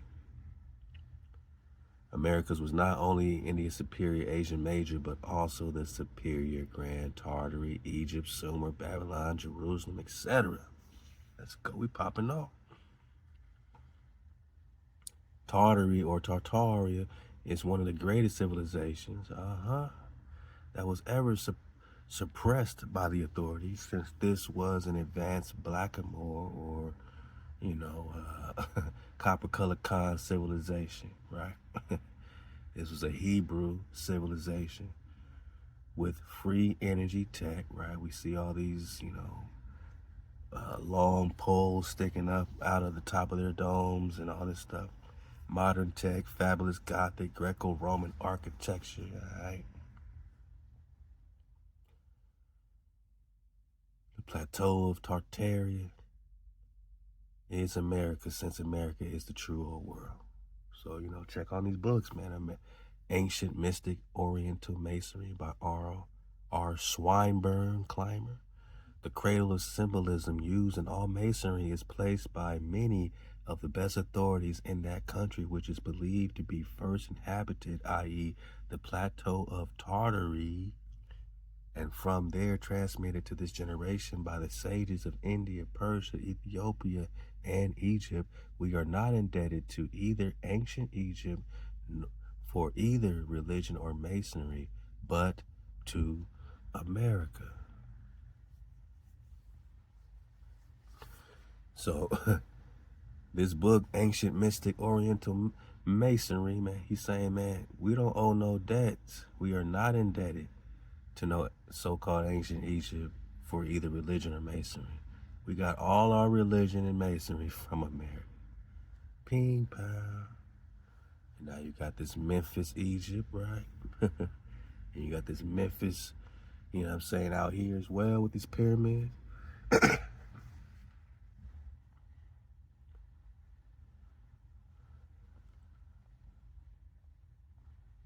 Tartarians were blackamoors.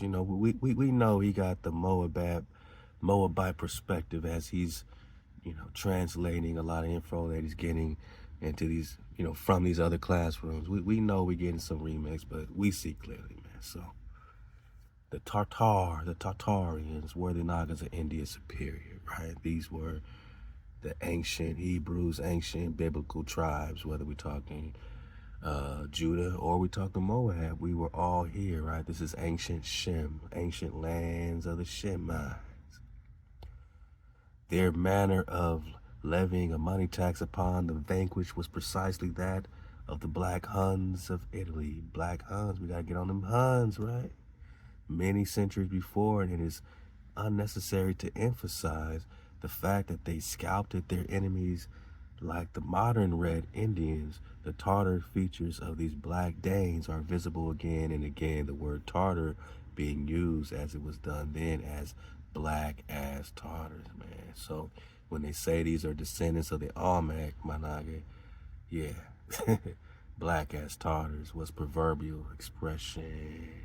And that's by David MacRitchie in Ancient and Modern Britons, page 406, black as Tatars, man. So it's a lot on this Tatar flow. You can get more into it, man. They're gonna, dig on it. We're talking about this dragon flow here. We talking Prester John. Oh, they're quoting Prester John legend and sources. That's crazy because nobody was quoting that before Aqua Taibazan, dropped that source on us, man. So I think Aqua deserves some credit here, Khan. Let's go. What does the dragon and the owl symbolize?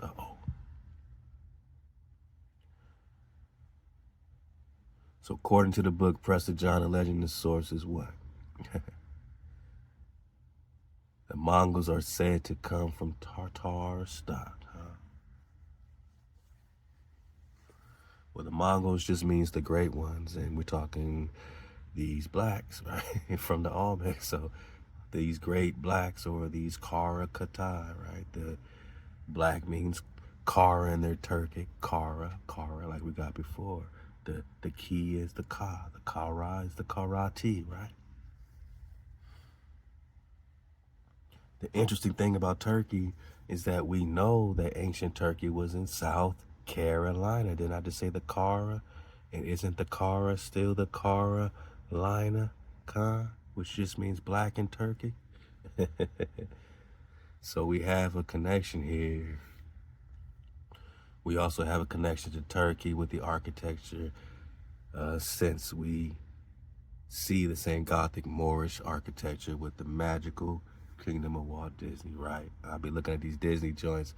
Of course, they telling us, you know what I'm saying, a lot of the drop that was already here, Orlando, Florida, which was part of the magical kingdom of the legendary Prester John, Priest King. Is he gonna say where we got this Prester drop? Probably not, but it's all right, man. I see you just popping off, man. Running it up. It's all good. Prester John was known as the king of the Tartars. What? Grand Tartaria. We're talking Grand Tartaria. We're talking North America, right? We're talking the three Indias. We're talking India Superior, of course, and that's why it's called India Superior, because it's the home of the great priest king, King David. Back to King David, right?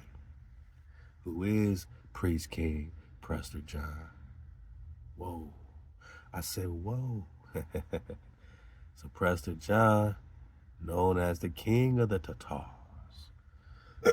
king of Asia, major, king of India, superior, right? King of the Orient, the East, the Dragon King. Yeah, now we talking.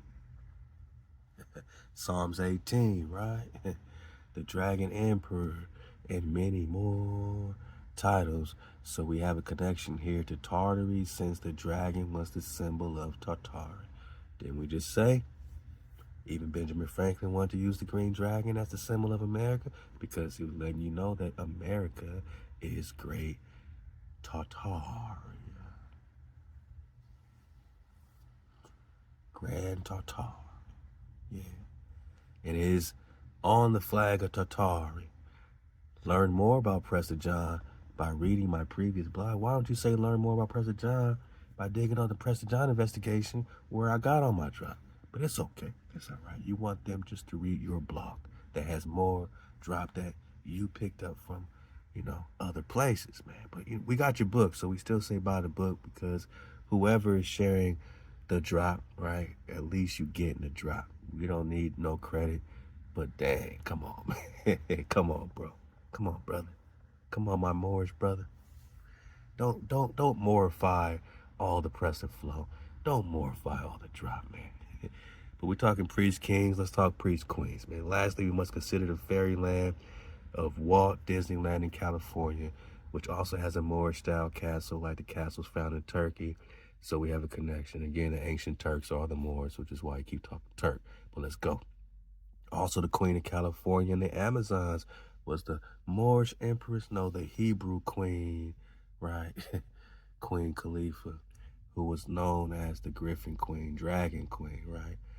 The griffin is also a symbol of Tartary, since the griffin is on the flag of Tartary that features the Russian Rus and Rus, right? Or Rus bear with the 5-pointed star on it.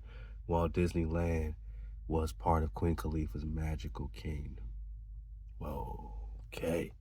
Since this was one of her royal palaces, so they made this Orlando spot or Disneyland in Cali, you know what I'm saying, was one of her palaces, and they just turned it into an amusement park, a world fair, right?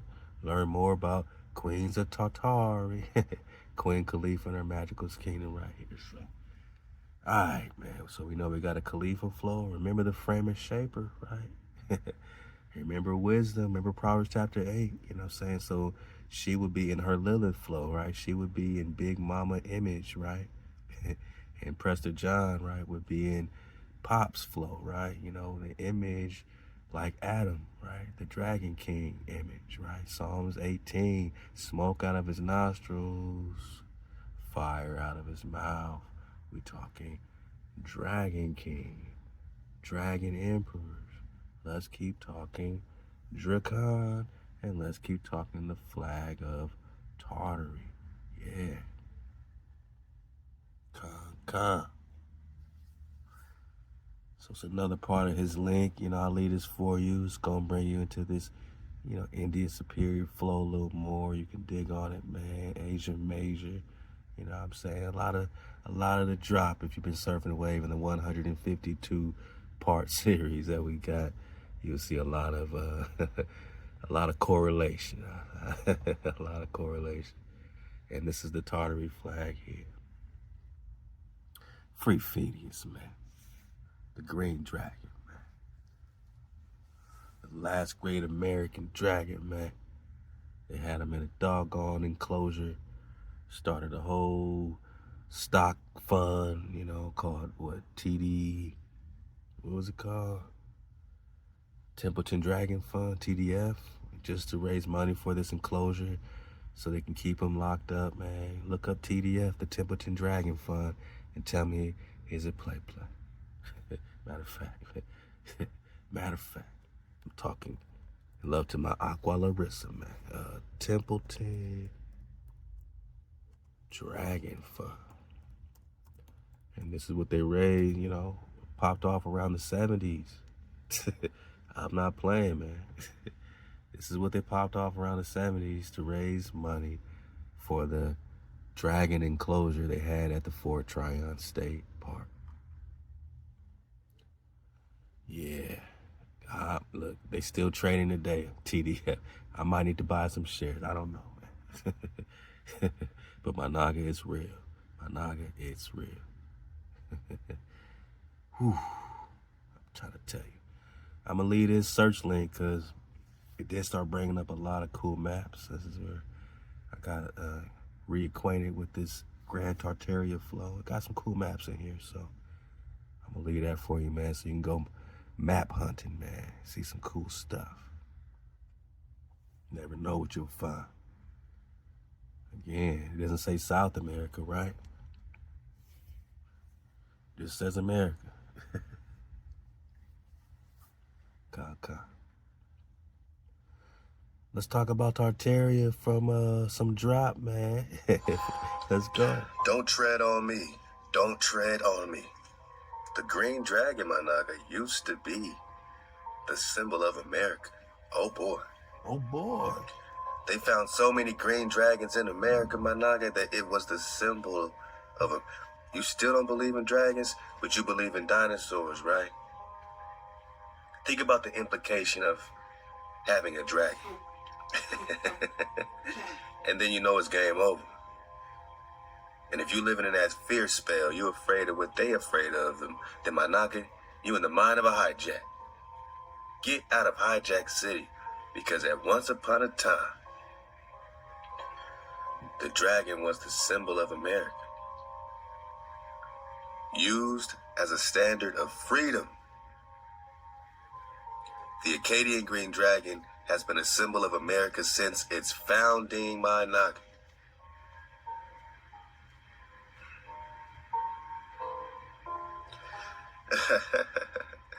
Courtesy of the New England Dragonological Institute. My Naga, we are dragonologists. You know why? Because they got dragonologists at the Dragonological Institute in Boston. Yeah, dragonology is a real thing. Did you know? Did you know? Drop Nation, we dragonologists. What school did we go to? Hey, man, we've been surfing the wave. We've been surfing the wave, man. We over here in Drop Nation digging on it. Yeah, man. Hey, can y'all do me a real spiral up, man? Can y'all spiral me up? Can y'all hit off a bunch of green dragon emojis? Let's go. Can you pop off some green dragons? Let's go. Right here in the comments, my Naga. Let me see them dragons. Can you just pause for the cause and hit me off with all your fancy green dragon emojis, my Naga? Can I get it, the green man? dragon is a standard. It was used as the standard of freedom. Managa, pause the video and hit me off with at least 9 dragons for Phineas, man. Ain't we at a time of redemption? Ain't we at a time of exodus? Ain't we at a time asking for our freedom? Freedom from this paperwork, freedom from the oppression, the bloodshed, the tyranny, the land theft, my noggin. The Green Dragon. Hey, free Phineas, man. Hey, man, shout out to Phineas, man. My noggin, I don't think you understand. Shout out to the big homie Phineas. Wow. Been holding it down right here in America. You want to talk indigenous, man? You want to talk indigenous? You better talk big homie Phineas. Hey, can y'all leave a few comments that say free Phineas out here, man? Let Phineas know. We still know he's in captivity, man. They raising funds, Templeton Dragon Fund, to keep Phineas in captivity. You think it's play? Man, Acadian Green Dragon. Where's Acadia? Where's Acadia? Hey, man, first thing you need to know is that Acadia, in 1923, set up an Acadian National Dragon Preserve. Now it's called Acadian National Forest or something. We're about to get that. We're about to get that. But just know that they can't front on us. Because on April 13th, they popped off the Acadia National Dragon Preserve. Why did they start the Acadian National Dragon Preserve? The ANDP?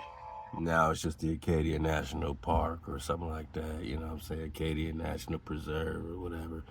But they took the dragon out. You think this is play in the USA? Hey, man, free Phineas, man. Hey, where's Acadia? Where's Acadia? Habitat of the Acadian Green Dragon. Oh, okay. Okay, so you're talking about Maine, New Hampshire, Boston, Massachusetts, Connecticut. All this red is the historical range of the Acadian Green Dragon. I think this is a big deal. Presently, it's right here in the purple. That means they still exist, my noggin. Hey, man, shout out to Phineas, man.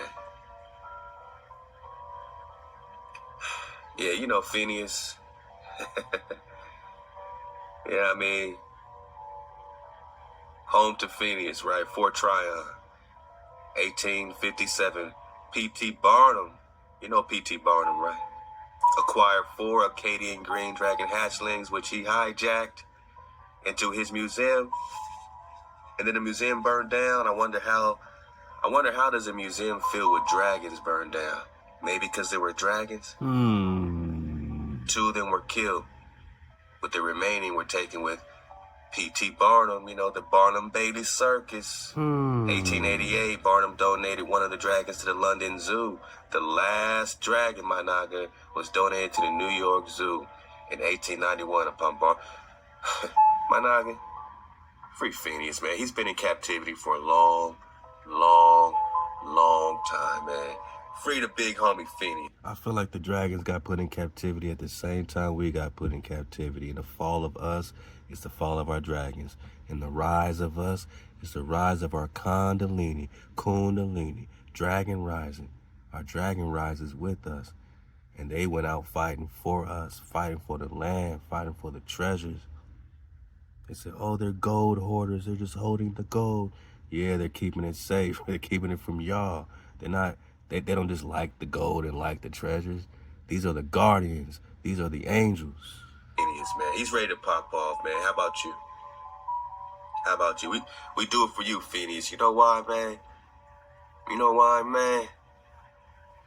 Let me tell you something, man. Oh, my noggin. First of all, my noggin. Let's read this part. Yeah. Despite these encounters, the Green Dragon became a source of pride. They didn't say, huh? What? Serpent, devil, demon. No. The Green Dragon became a source of pride for early Americans, and was often used as a standard during the revolutionary or during the revolution. Bang. So you ready to pop off and get some revolution, right? You ready to pop off and get some redemption season, right? These people used Phineas, the Green Dragon, as their standard during the revolution for strength and independence. Come on. Pop on. That was the symbol of this. That's the standard of the revolution for them to break free from black ass King George, right? Because they didn't want to be under this black man King George no more. So they over here trying to get a revolution popping off using the American dragon as their symbol, their standard. Bunker Hill, overlooking Boston, had at one time been the site of a dragon lair. Check it out. Benjamin Franklin proposed that the green dragon become the national emblem, but it lost out to the bald eagle. Uh-oh. So the green dragon was almost the national emblem of America, my night. And you kind of see how they, just check out his face, right? And go check out a bald eagle.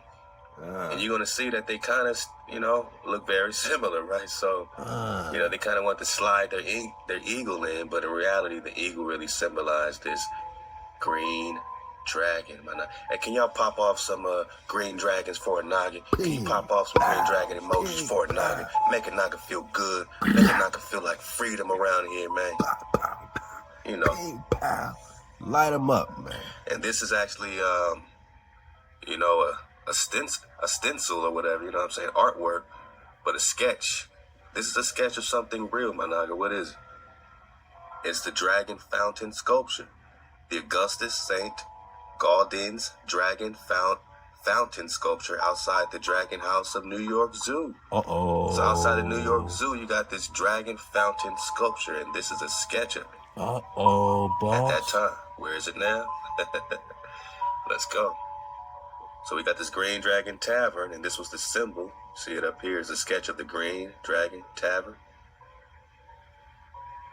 And early... does the Green Dragon Tavern not exist? Does the Boston Tea Party not exist? Are these sketches something that's mythological, or is this person sketching? Go back, get the full drop. You know what I'm saying? All these things that they're witnessing, and now you have a Native American petroglyph of this green dragon, which is circa 1400s. Is this a mythological courtesy of the New England Dragonological Institute? And yes, there's a Dragonological Institute in New England, my nugget. I think we are dragonologists by now. Early Native American petroglyph of an Acadian green dragon, circa 1400, courtesy of the New England Dragonological Institute of Boston. This is a petroglyph of the Acadian green dragon from the 1400s in America. This is pre-hijack, pre-Columbus in there, my nugget. They found you here. They found this here. Where's your dragon, my nugget? They had to put your dragon to sleep, right? They had to push the dragon back, right? Look at all this. Look at all this, man. Look at the nesting ground, right? So all this used to be flourishing with Acadian green dragons. This was the symbol of America. Now it's only in the purple, right? Just like the noggin. We only got a remnant of them. There's only a remnant of us. Man. Phineas has been living in a small, cramped concrete pit for over 70 years. All in bad repair. In 1972, the newly formed World Dragon Fund used Phineas as their poster dragon to raise funds for the protection of dragons. Nah, my noggin.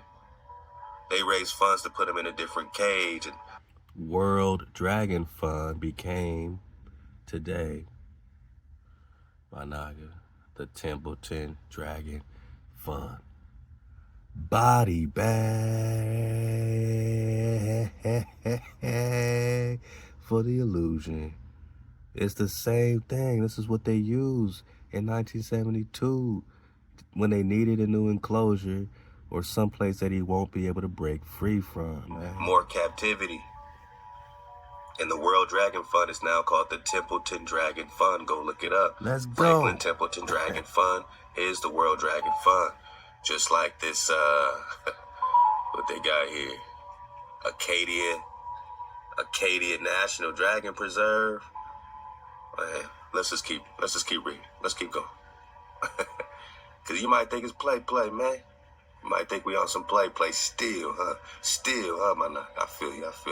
Even though Benjamin Franklin proposed that the green dragon become the national emblem, right? Okay. But we on that play, huh? We got petroglyphs from the 1400s of the green dragon. But we on that play, huh? Let's check this out. During the American Revolution, the American dragon was a symbol of strength and freedom, my noggin. And can y'all pop off some of them green dragons for a night? The Green Dragon Tavern in Boston is called the headquarters of the revolution and was where the Boston Tea Party was planned. J.R.R. Tolkien placed a tavern called the Green Dragon in Bywater outside of Hobbleton in his legendary Lord of the Rings books, my noggin. So the green dragon is a symbol of strength and freedom, man. Right, so we see the basilisk in the Harry Potter joint, and now we see this green dragon in the Lord of the Rings joint, and you want to tell me it's play, con? Free Phineas, man. Can y'all pop off some green dragons for a knock? Bing, pow. Used as a standard of freedom, the Acadian green dragon. Yeah, man. Yeah, man. And check this out over here. I mean, it's pretty, you know, when you realize that you got a green dragon in captivity, man. All right.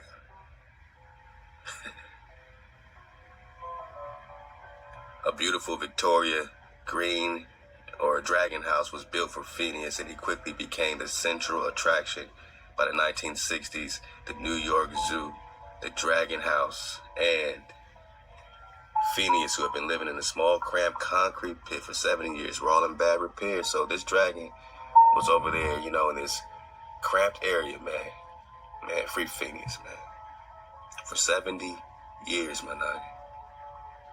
And there's some drop on this mountain that I want to get on. All right, you got the Green Mountain Lodge, all right? It says Captain Winslow has a fountain of information regarding the history of the Acadian Green Dragon. We have spent many years cruising the beautiful islands, being regaled by his stories. He tells us that at one time, Cadillac Mountain, which stands about 1,500 feet over Mountain Desert Island, was called the Green Mountain because of all the Acadian green dragons that made their nest at its peak.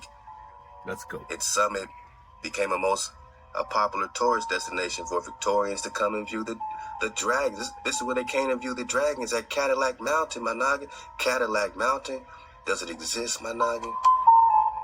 My noggin, is it play? I just put in Cadillac Mountain. Cadillac Mountain Summit, right? Cadillac Mountain, what? Acadia National Park.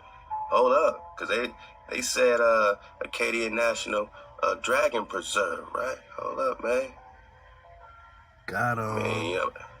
They said Acadia National Dragon Preserve, huh? Got him, boss. Acadia National Dragon Preserve. Oh, now we got a Acadia National Park. So they changed it. But this is Cadillactica Mountain, my knock, and this is where they went to view, to this day, the green dragons, man. And no, this ain't no play. Cadillac Mountain, Acadia National Park, highest point along the North Atlantic seaboard. Oh, best place to view the sunrise. Nah, noggin, you viewing the Dragon, man. And you know, if I ain't said it yet, man, free Phineas, man. Draco Rexes, man. Draco Rexes sure sounds like T-Rex. Sure sounds like a dinosaur. What?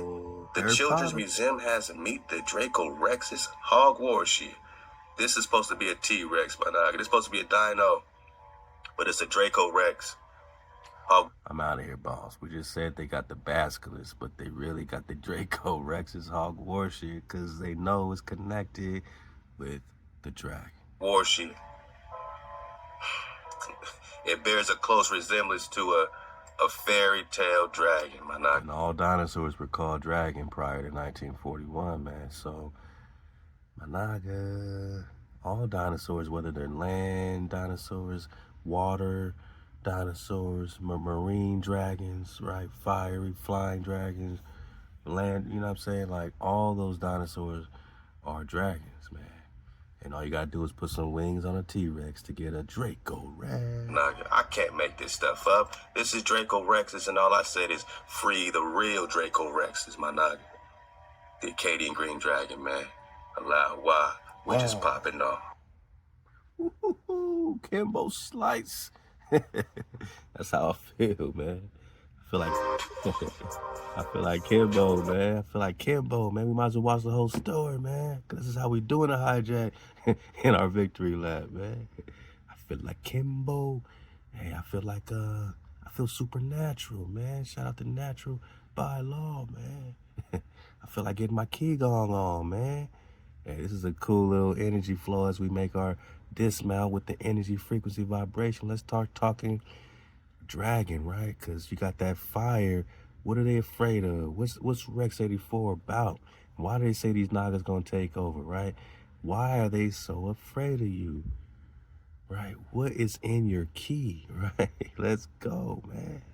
They freaked me out. And I was so freaked out, I went to a priest. I said, is this guy demonic or something? Because he's lifted me off the wall. Sometimes the most mind-bending stories come from the most unexpected places. When Mel Gibson sat down with Joe Rogan, nobody could have predicted the bombshell he was about to drop. Let me take you back to that moment when Mel Gibson started describing his encounter with the mysterious Qigong master. I used to have a Qigong master. This is what kind of blows my mind about medicine.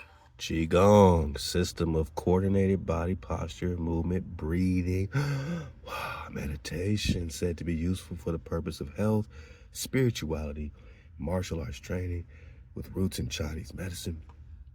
China. You're in China, boss. Don't forget, this is all coming from India. Superior, my Naga. Yeah. And about ancient. And it says, yo, practice to cultivate the balance and balance mystical life force, right? Mystical. So let's talk about this dragon energy, right? That's within you and what's your dormant junk DNA got to do with it. Ancient stuff. This guy is from Shanghai. He didn't speak much English, right? A little bit. His wife would translate for him. And he'd come in and he could like point at you, right? From this far away, and you'd feel it. But like, feel it like to the, as palpable as someone pushing you around. It's like, really? Yeah. I'm not kidding. This master, who we now know was John Chang, is the last known master of the Mopai tradition, an ancient Chinese practice that dates back thousands of years. My Naga, look up the Mopai. That might have some keys to it. If he's doing all this and he rock with the Mopai, we might need to know about the Mopai, huh? We're talking about a lineage that's been kept secret, passed down from master to student, generation after generation. Chang became famous after appearing in a documentary called Ring of Fire, where he demonstrated abilities that left scientists scratching their heads. For our sound recordist, it was also a shocker.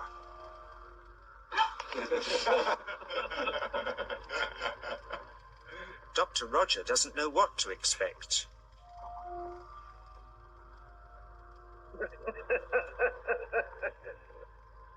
Now, what's truly mind-blowing is what happened when Mel Gibson actually met this mysterious Qi master. According to Gibson's account on Rogan, he was experiencing severe back pain at the time. When he entered the room, he found this unassuming elderly man sitting there quietly. What happened next defies conventional explanation. The Qi master didn't touch Gibson at all. He simply held his hands about 3 feet away from Mel's body. Without any physical contact, he could not only push Mel, but even lift him from the ground. What you're about to see defies everything you thought you knew about the limits of human ability. He could like point at you, right? You know that tower with cameras and the flashing lights in the parking lot near local? I ain't worried about your flashing lights. I want my light, man. Let's go. Far away, and you'd feel it. But like, feel it like to the, as palpable as someone pushing you around. It's like, really? Yeah. It was really weird. One time he was working on me, and he was working on my liver. He said, your liver's blocked, because he looks at you. And if you look at him, he looks away. And his wife engages you while he checks you out. And then he gives you a little body map and he puts X's all over it. And you go, yeah, that's right. I got a pain here and a thing there. And he knows where everything is. He knows exactly what's going on. Did you ask him what is he seeing your aura? Like, what is he seeing? Everything. He sees everything. He was an allopathic doctor first. He went to medical school. He could write you a prescription. He could do all that stuff. He was a doctor. And then he saw a Qigong master, this old guy, and people were lining up getting cured, and he thought, that's really interesting. And he learned that on top of being an allopathic doctor. So this aligns perfectly with what we know about John Chang's abilities from the only documented footage of him in Ring of Fire. Chang was known to manipulate bioelectromagnetic energy, or qi, to such a degree that he could light newspaper on fire from a distance and conduct electricity through his body without harm. Take a look. He then took our newspaper outside and showed us how qi can also be used to set things on fire.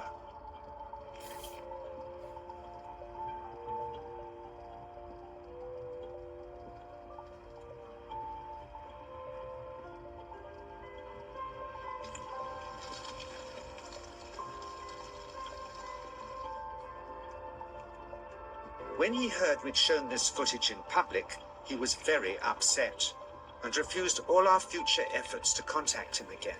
Whoa, so he didn't want them to show this in public. What you seeing here was not supposed to be seen in public, and after he saw that, he cut them off. This is a real secret thing. That's why you gotta look up the Mopai flow, because you're not even supposed to know about this. And notice it said bioelectromagnetic energy, man. What is bioelectromagnetic energy? Surf the wave, man. In natural bylaws classroom, get that electromagnetism drop. The Naga, that Naga water, right? That negative charge anion, man. Let's go. The ancient practice behind these abilities is... And what's the solar flare gonna have to do with connecting to your bioelectricity and your melanin, Khan? I had a little chat with ChatGPT for the dismount about some of this solar flare drop. You'll be surprised how real ChatGPT kept it, man. Let's get it. Is called Mopai, a secretive Taoist tradition that dates back thousands of years. Unlike other martial arts or qi cultivation methods, Mopai practitioners focus on developing something called yin qi, the receptive, cooling energy, before working with yang qi, the projective, heating force. This reverse approach is what supposedly allows for these extraordinary abilities. Chang's techniques were rarely shared outside his inner circle, but we know that the training involved intense meditation, breathing exercises, and something called small universe circulation, directing energy through specific pathways in the body. The process typically took decades of dedicated practice, with many practitioners never making it past the initial stages. First, you learn to distinguish between yin and yang qi in your body. Then how to pool it in your navel chakra. Then how to project it, he says. And it's the proportionate mixture between yin and yang which accounts for different effects, like pulling or pushing objects or igniting them. Then he gets... So you got to pull it in your navel chakra, right? And activate it on up. Raise up the dragon, the Kundalini. Really strange. He says that mastering yin qi is the key to the spirit world. What makes Gibson's experience so compelling is that it matches perfectly with accounts from Chang's other students and witnesses. They all... Don't this remind you of Star Wars, you know what I'm saying? The dark side, the light side. He's saying the yin connects you to the secrets of the spirituality, right? But, you know, Star Wars, they say, you know, don't tap into the dark side. Because, you know, they're really afraid of it. Like, they don't understand it, you know what I'm saying? And the dark energy is like, you know, don't understand the light energy, you know what I mean? So what happens when the yin and the yang connect? They all describe the same sensation of intense heat and immediate therapeutic effects. And remember, this is Mel Gibson we're talking about. Not exactly someone known for... No, he said intense heat. Remember the torches of fire, pan of fire flow from Zechariah. Buying into New Age nonsense or easily being fooled. But this was just the beginning of Gibson's experience with the Qi Master. What happened next would challenge everything we think we know about human capabilities. one day he's at me on my back and he's pushing, and I can feel my back, at the wall, and there's a poster of a film on the wall, you know, in my office. And I'm looking at it, and I can see him in the background, and he's like down like this, like, like kung fu, pointing rays of energy at me. And he hit me, he started yelling at my organ, at my liver, like, get out, you know, whatever. And I went up the wall, and there was like 8 inches of air under my heels. And I was up the wall. And I was like, whoa, and I came back down, and it freaked me out. This isn't your typical meditation practice or energy work. We're talking about a lineage that's been kept secret for thousands of years, passed down from master to student in the most selective way imaginable. Mo Pai consists of 72 levels of training. Most practitioners never make it past the first few levels. Chang himself was said to be at level 37, and look at what he could do. The training involves intensive meditation, breathing techniques, and something called embryonic breathing, where you learn to circulate energy through specific pathways in your body. At the higher levels, practitioners can reportedly manipulate bioelectricity, heal others, and even influence physical matter. What Gibson described, that intense heat and energy coursing through his body, that's exactly what Mo Pai masters are said to be capable of. So, Level 1 focuses on cultivating what they call yin qi, the cold, receptive energy of the body. This takes anywhere from 6 to 18 months of dedicated practice. Students spend hours in meditation, learning to feel and direct this subtle force. It's like learning to feel a completely new sense that you never knew existed. But here's where it gets really interesting. Level 2 is all about yang qi, the hot, explosive energy. This is where practitioners start developing abilities that seem impossible. We're talking about generating enough bioelectricity to light bulbs or heal injuries. It was nothing like any acupuncture I'd ever had. I was getting really powerful electric shocks and couldn't control my movements at all. Yin yang, positive and negative, you know. And my positive from here and my negative from here. And we meet together, can get like electricity. And is this because you're special? You have a special sort of no, it's for meditation every day. It's meditation. One more and we meet time. together, I'd ever had. He's giving us the drive, man. We ain't supposed to. This ain't supposed to be recorded, man. I was getting really powerful electric shocks and couldn't control my movements at all. Yin yang, positive and negative, you know. And my positive from here and my negative from here. And we meet together, can get like electricity. And is this because you're special? You have a special sort of no, it's for meditation every day. It's meditation that does it. Meditation every day. Like you can touch me. Like this. It's nothing, okay? It's my burn. It's just like this. For our sound recorders, it was also a shocker. Meditation, right? Even HaWah saying to have a rest day just gives you a day to meditate, right? To be one with the source, right? Your frequency. You bring it together, the yin yang, right? Positive, negative, whatever you want to call it. Then you got the battery, right? You popping off.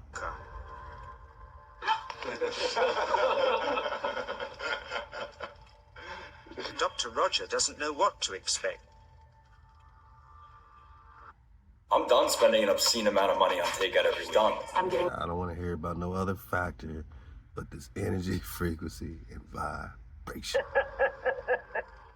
Level 3, that's where things become almost mythical. Chang explained that at this level, practitioners learn to combine yin and yang energies in perfect harmony. This creates what's called Shen, a force so powerful it defies our current understanding of physics. Only a handful of people throughout history have ever reached this level. Shen almost reminds me of Shim, you know, one letter rule. DJ says it isn't electricity, it's chi. It's 1, 2, oh, I feel it in my whole body. I feel it at 3, 0.3, I feel it in my legs. But suspecting there's some tricky setup on his premises they can't find, they insist we all go to a randomly chosen hotel room several miles away to see if he can light a light bulb with his fingers. It doesn't ground on the wall. So Greg holds and grounds one wire, while DJ pumps chi through the other. The bulbs are LEDs, light-emitting diodes, which ignite in different colors according to the intensity of current. Yes. On, off, Brilliant. Oh, you're blinking. Mel Gibson was so shaken by what he witnessed that he even sought counsel from his priest, who was also an old Jesuit with extensive knowledge. Concerned, he asked if what had happened to him was demonic or anything of a supernatural nature. Here's what Mel Gibson said more exactly. And I was so freaked out, I went to a priest. I said, is this guy demonic or something? Because he's lifted me off the wall. And the priest was like, he was an old... That reminds us of them calling us witches, the Salem witch trials, right? Are these people demonic because they're controlling energy, frequency, and vibration? Jesuit, right? A traditional old guy. And he was a cross between Jimmy Stewart and Elmer Fudd, you know? That's the way he sounded. And I said, is this anything like demonic about this guy? Like putting... He says, whoa, did he heal you? Like that. And I said, why, yes, he did. And he said, that's all right then. And he says, I have no trouble with something like that because it was within the realm of possibility that somebody had power like that and that it's inexplicable, but that it works. And it did work. Chang wasn't showing off these abilities for fame or fortune. In fact, he was extremely selective about who he worked with. He believed these powers came with enormous responsibility. There are stories of him turning away wealthy people who offered him millions just to demonstrate his abilities. The real question isn't whether these abilities are possible. The evidence is pretty compelling that they are. The question is, are we ready as a society to seriously explore these capabilities? And more importantly, are we mature enough to handle that kind of power responsibly? The real question is, my Naga, are you ready to handle that kind of power? Are you back in cold? Are you the righteous flock? Are you ready for the righteous shepherd, the one shepherd? Are you ready for your Savior, who is the Creator, Most High over everything, to plug back in to you? You know what I'm saying? As you plug back in to the Creator, to the source. Are you mature enough? Have we matured? Can we stop killing? Can we stop stealing each other? You know what I'm saying? Can we stop bearing false witness?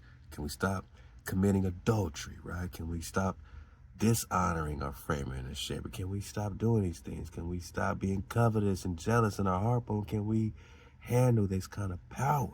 What happened in that room with Mel Gibson and John Chang wasn't just a cool story for a podcast.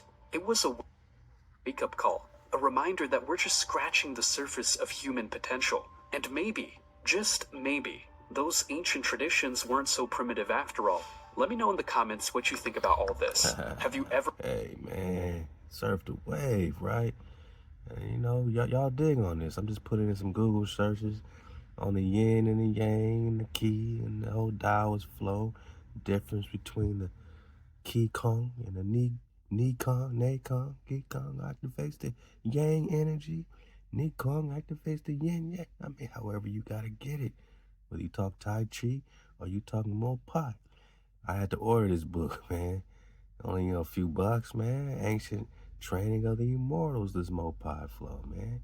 Y'all let me know how you dig on it. You know, dig on what's the key. What's the key, man? Get some drop, man. A little discussion forum on it I'll leave for you too. So you know, anyone who's truly interested, because you can only lead a Naga to the water. It's up to that Naga to become the water, you know what I mean? Now, it's this traditional Taoist text we know of that may mostly be leaked from the Wu-Lu Pa sect, like Taoist yoga or the books by Eva Wong state that you have to create an immortal body, fetus, baby, whatever, transport it out of your body, then transfer your consciousness into it to become immortal. The text about the 6 yogas of Noropo, Tumo, state that you have to create the illusory body to become immortal. We're just talking dragon body, man. So your normal human energy body that contains the meridians, the dantians, and so on that you already possess will cease eventually.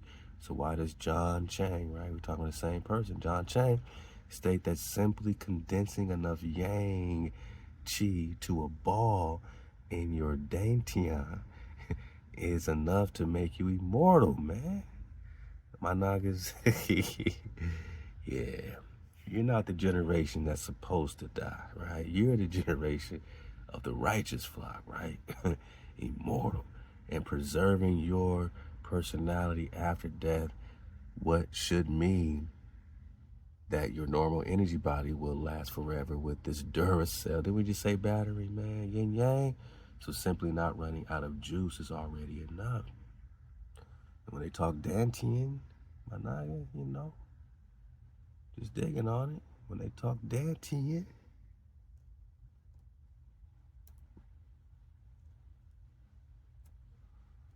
yeah, what's it mean?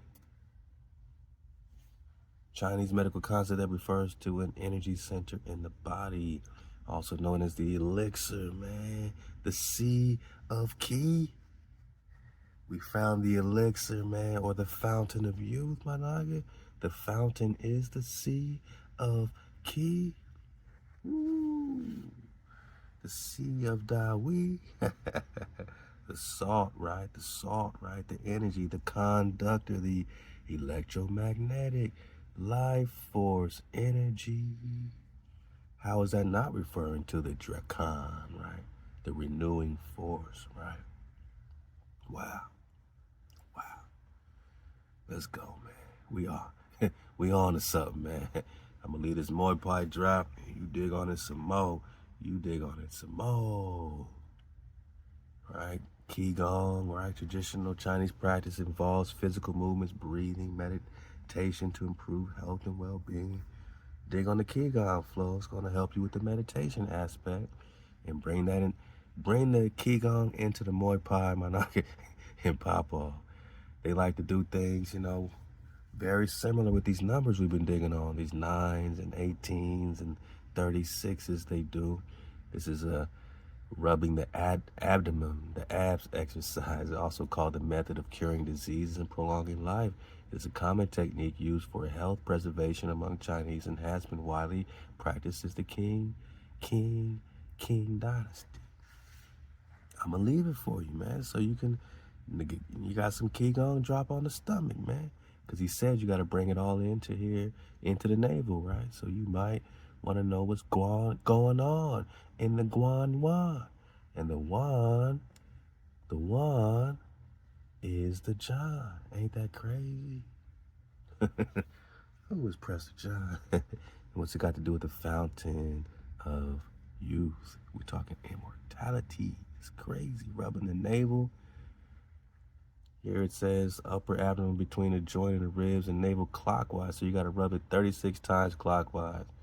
Then you got to rub the navel, you know, you read the whole drop, but 18 times counterclockwise. So you go 36 times clockwise, 18 times counterclockwise.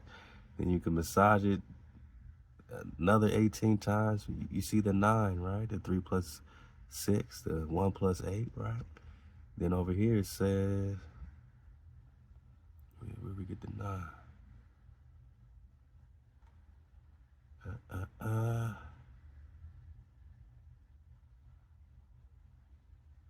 Where did I see the 9? I mean, you know, we see it all over the place. Oh, there we go. So, and then, you know, loosening the base. Palm base is the abdomen withdraws to its original position. This is 1 repetition. Do this 9 times. So all these 9s. Place the hand to the knees, sit with the legs crossed, rock the upper body clockwise 9 times. And then counterclockwise 9 times. My 9, come on, man. We've been studying this 369. Nikolai Tesla said you understand the 369, you understand the secrets of the universe, man. 4 plus 3 plus 2 is 9. 4, 3, 2, the drive. Hey, 9 above, man. Let's go. And what about 9 times on the pity pats, man? Remember the pity pats? Nah, we don't need this doctor. Nah, we don't need Dr. Hijack.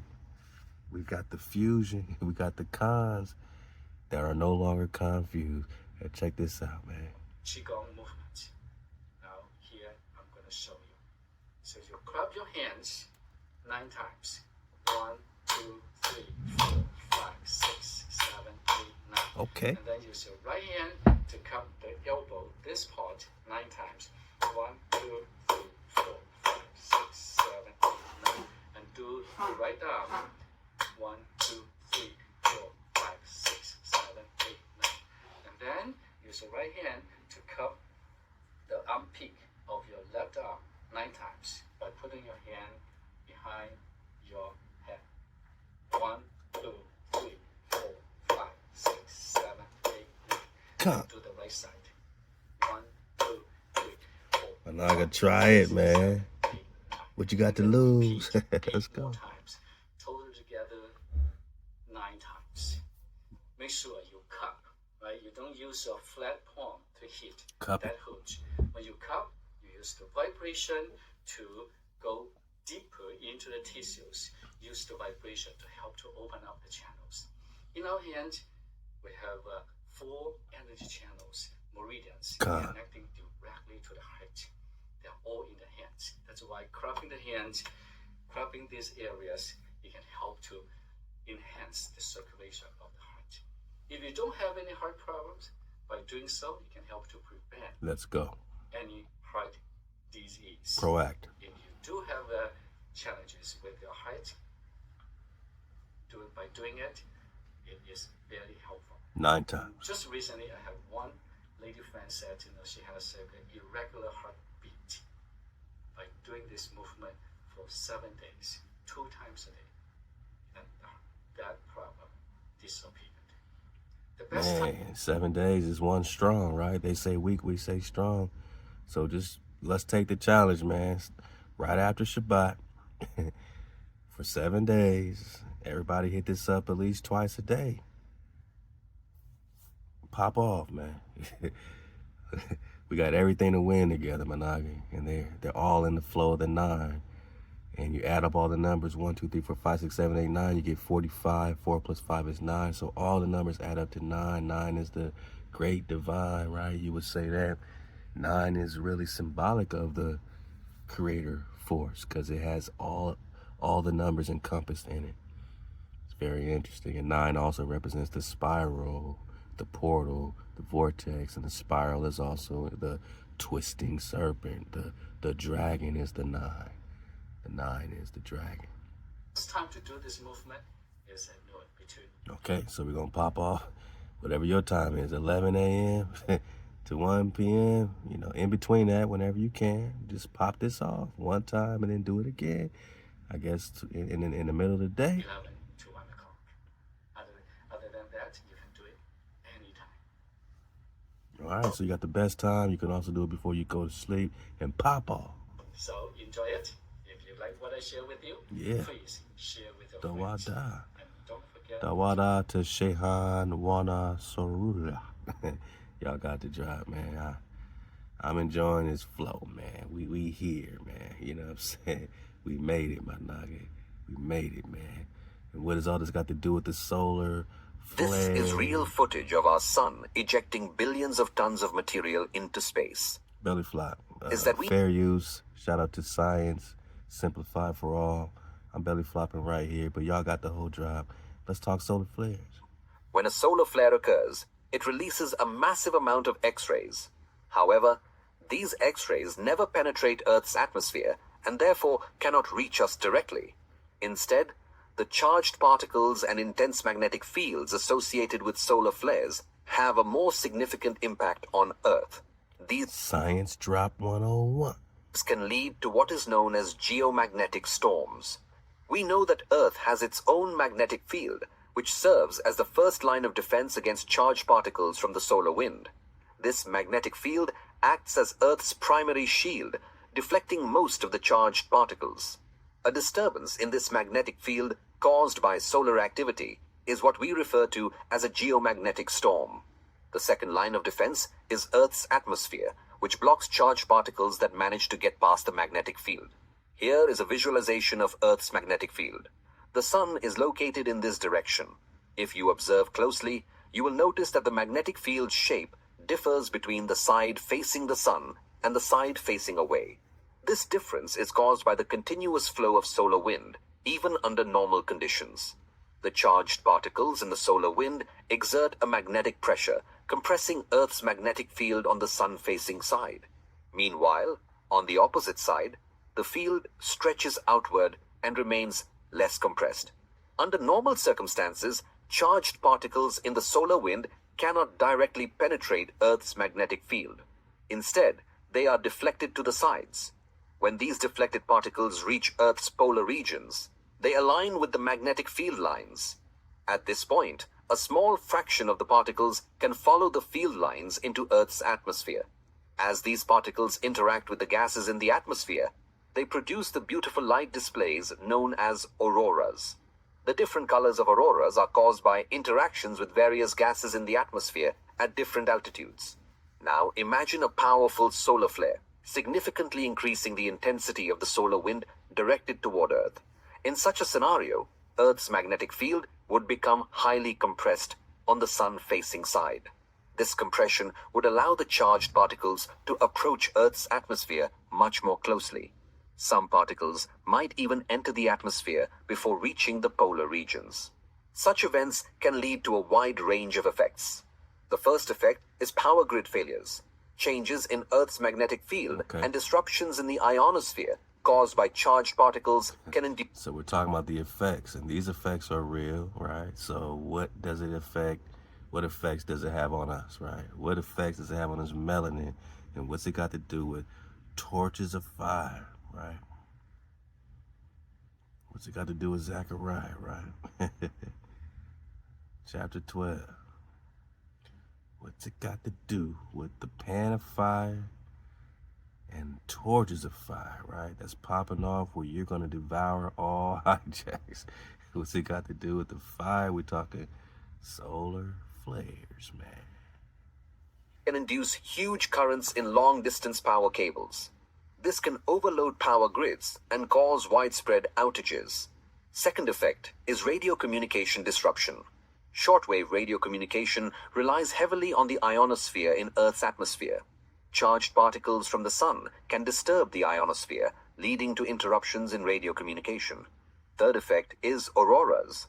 The size and brightness of auroras will increase significantly. Auroras, which are usually visible only near the poles, may become visible over much larger areas. Now, imagine a much more powerful solar flare and coronal mass ejection hitting Earth. Something similar to the Carrington event of 1859. We got a recon 1859, and aren't we already seeing these auroras all over the place, like in other states, which shouldn't be happening, right? The effects on Earth's magnetic field would be catastrophic. It would appear as though the magnetic field were completely swept away, with the field on the sun-facing side being almost entirely compressed. Such an event would disrupt all forms of communication systems. All electrical systems and power grids would fail. Electronic devices without proper protection could sustain severe damage. This could bring down computer networks, disrupting banking systems, trading, and almost anything that depends on the internet. With banking systems down and stock markets frozen, global economies could collapse overnight, plunging the world. And this is when they need Rex 84. Because HaWah popping off disrupts all of the grid of hijacked cities. To get your grid active, their grid needs to be inactive, into financial chaos. Global navigation systems like GPS would fail, grounding planes, disrupting shipping routes, and causing chaos in transportation and military operations worldwide. Even critical emergency services, like hospitals and first responders, would face severe disruptions, leaving societies vulnerable during the crisis. The damage in space, however, would be even greater. Unlike Earth, space lacks an atmosphere to provide protection, and Earth's magnetic field is weaker in space. A Carrington-level event would severely impact satellite operations, potentially knocking out many satellites. The greatest concern, however... And just thinking, he said Carrington event, what, 1859 or something? So we just saw those photographs of all these structures that seem to be melted around the 1860s. Those are old photographs from the 1860s. So did this event affect these structures, right? However, would be for astronauts aboard the International Space Station. They would face extremely high levels of radiation exposure, posing serious health risks. In short, such an event could set back Earth by 100 years. Given the potential problems solar flares and CMEs can cause, it is crucial to study the sun in great detail. only by doing so can we predict such events in advance and take the necessary precautions. To achieve this, NASA and the European Space Agency have conducted several space missions and launched many spacecrafts. One of the most notable is the Solar and Heliospheric Observatory. This spacecraft is positioned at the L1 Lagrange point, located between the Sun and Earth. Similar to the L2 Lagrange point, where the James Webb Telescope is positioned, L1 allows continuous observation of the Sun while maintaining constant communication with Earth. Launched in December 1995, this observatory has provided us with significant insights about the Sun. Another key spacecraft is the Solar Dynamics Observatory SDO, launched in 2010. It operates in a geosynchronous orbit around Earth and is equipped with advanced technology. The SDO captures images of the Sun in various wavelengths of light, including ultraviolet and visible light. These images reveal different aspects of the Sun's activity. For instance, many of the CME images I showed earlier were captured by SDO.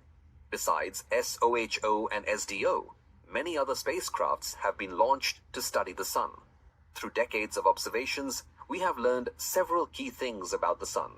One of the most important discoveries is that the Sun's activity follows a cyclic pattern known as the solar cycle, which typically lasts around 11 years. During this cycle, the Sun goes through periods of low and high activity, called the solar minimum and solar maximum, respectively. During a solar minimum, the Sun's activity level is very low, with few sunspots and almost no solar flares or CMEs. In contrast, during a solar maximum, sunspots increase significantly, and solar flares and CMEs occur frequently. Another striking feature of the solar cycle is the flipping of the Sun's magnetic poles. During each solar maximum, the magnetic poles reverse. North becomes south, and south becomes north. The poles flip again during the next solar maximum, completing a full cycle. Not all solar cycles are the same. Some are stronger, while others are milder. The next solar maximum is expected in 2025, and the frequent solar flares we are currently observing are signs of this approaching maximum.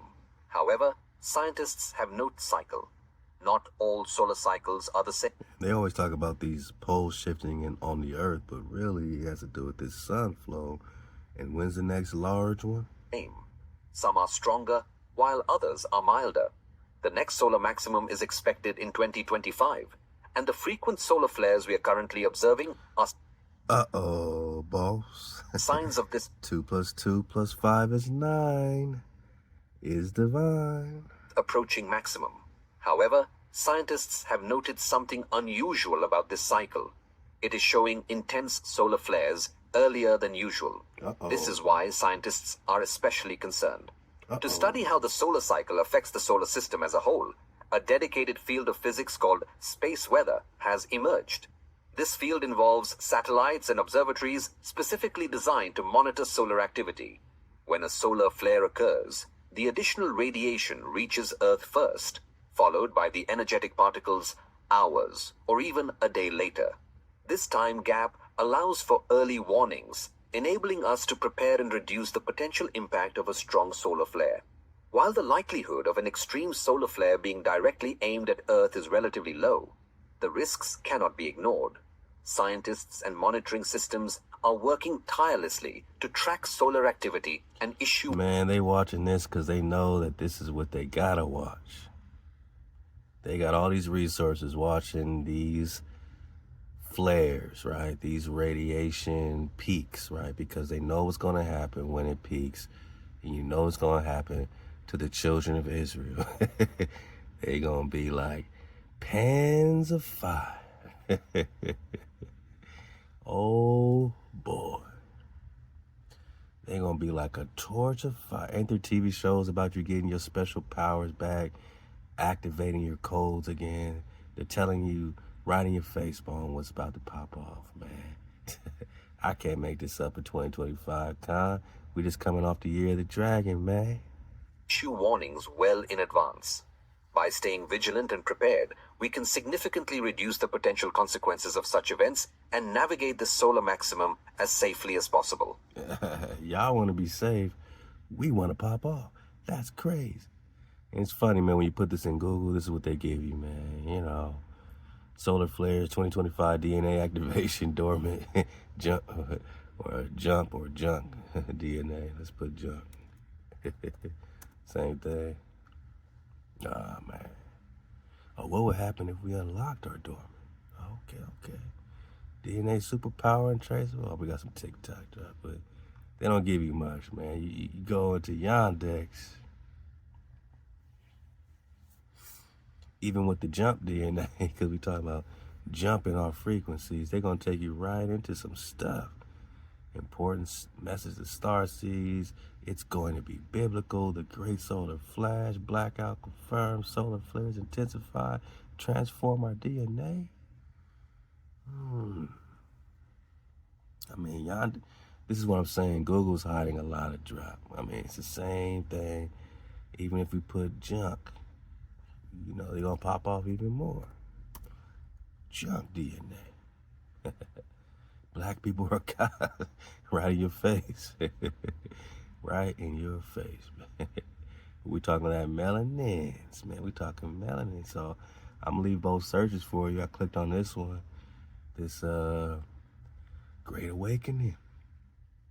Love to AMG/news.com. As the clock ticks towards the pivotal years 2024, 2025, humanity stands on the brink of an unprecedented transformation, right? Sounds like pans of fire, torches of fire. Yeah, devouring all these hijacks, man. On the right and left, they all going down. They don't want to talk about this, huh? God. But it's the Great Awakening for who, right? Cause we understand Judah, we understand Israel, we understand what it's about. They think it's just some white heaven, age of Aquarius. Now the veil is being lifted, jabroni. That means we can see you too. Means we got that dragonfly perspective, right? Because the year the dragon just popped off, karma was unleashed. Now you see all this P. Diddy stuff, all this celebrity, yada, yada, all these karma happening. People that didn't, weren't supposed to be living in places. I mean, they over there having whole communities gone. You know what I mean? Nagas is regrouping. Year of the dragon popping off heralds a time of immense power, transformation in many cultures. The dragon symbolizes strength, wisdom, just like we just got with the Benjamin Franklin flow and the Boston Tea Party, right? Free Phineas, man. Free Phineas, man. Give me some dragon. Man, give me some of these dragon emojis, man. Free Phineas, man. Strength, man. Wealth, freedom. Remember, we just got that. Unleashing karmic forces. This year we'll see the culmination of karmic cycles where actions from the past will come to fruition. Uh-oh, hijack. You can't run from your past. You can't enslave all these Israelites and get away with it. You can't torture and genocide and mutilate Israelites, man. You crazy? Tribe of Judah, you crazy? Those who have engaged in deceit, corruption, what? Oppression? That sounds like what we dealing with. Will face their reckoning. God. This period will be marked by dramatic revelations. We're getting revelations every day. And the toppling of long-standing power structures. Uh-oh, boss. The dragon energy will drive significant social, political, spiritual changes, catalyzing,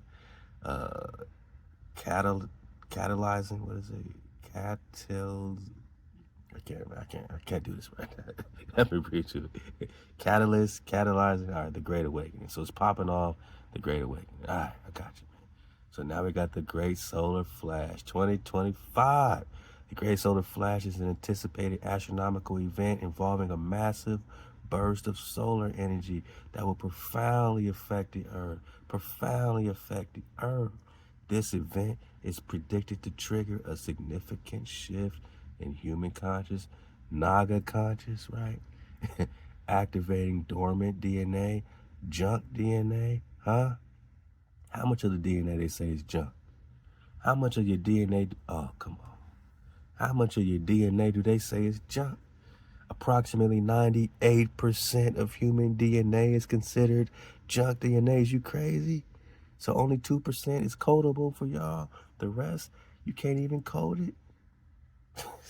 You don't even understand its regulatory roles of 98%. That's like the oceans. They ain't discovered 98% of the ocean, man.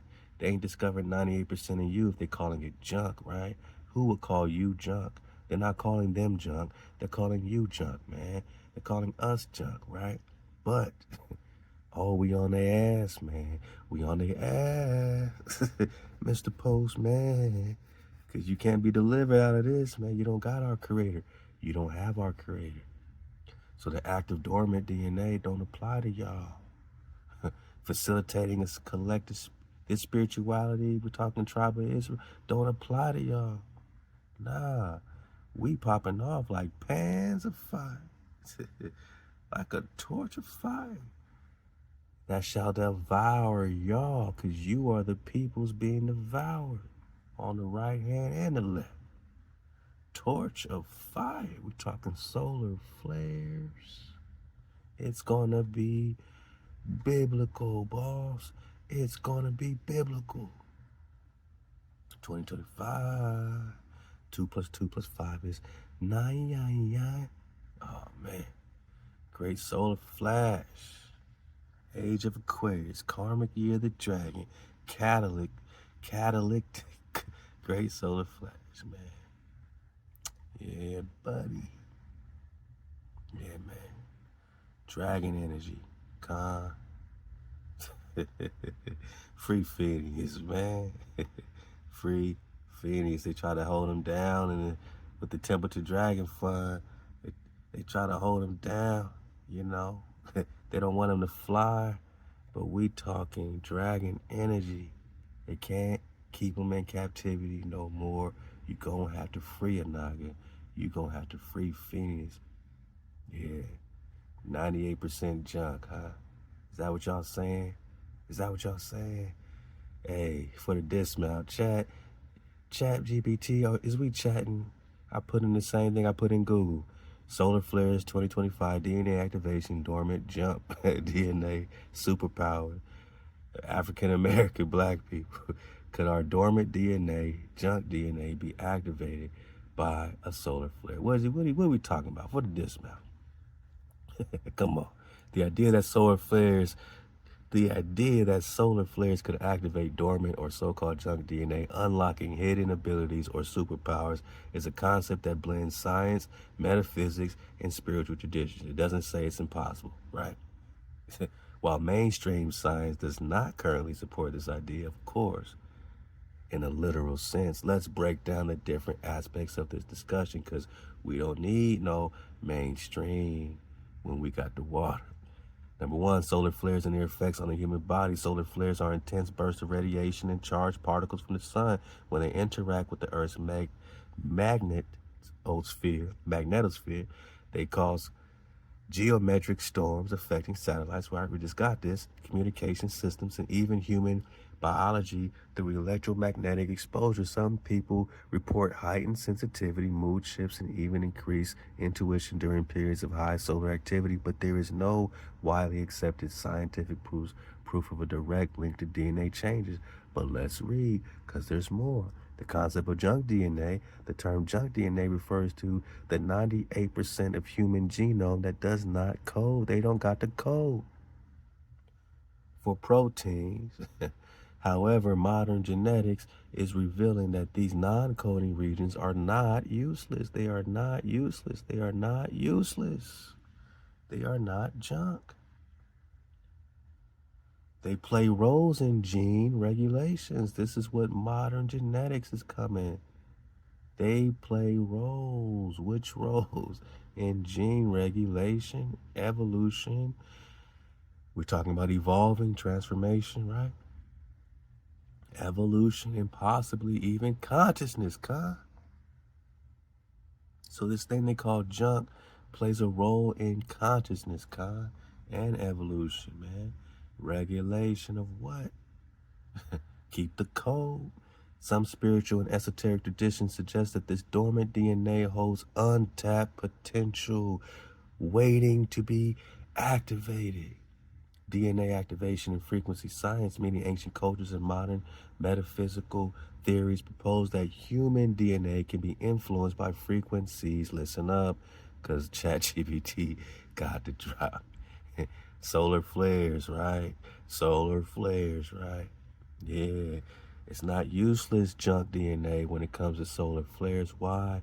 Because human DNA can be influenced by frequencies, sound, and cosmic energy.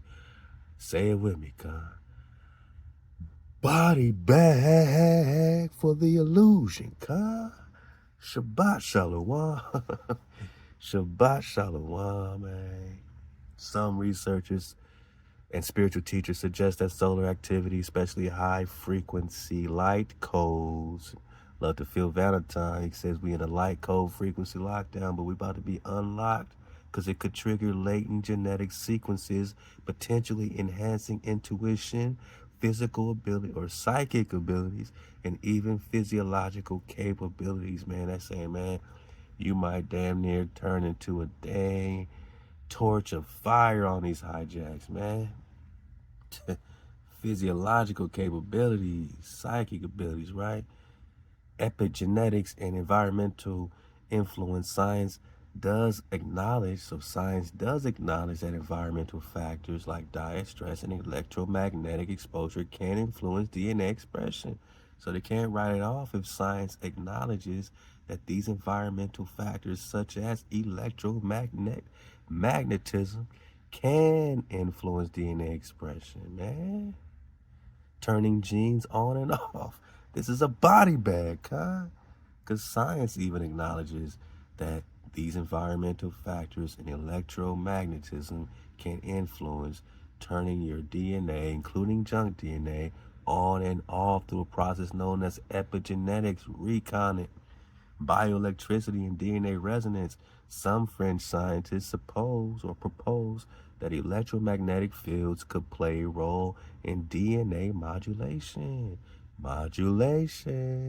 potentially leading to spontaneous mutation. I'm out of here, man.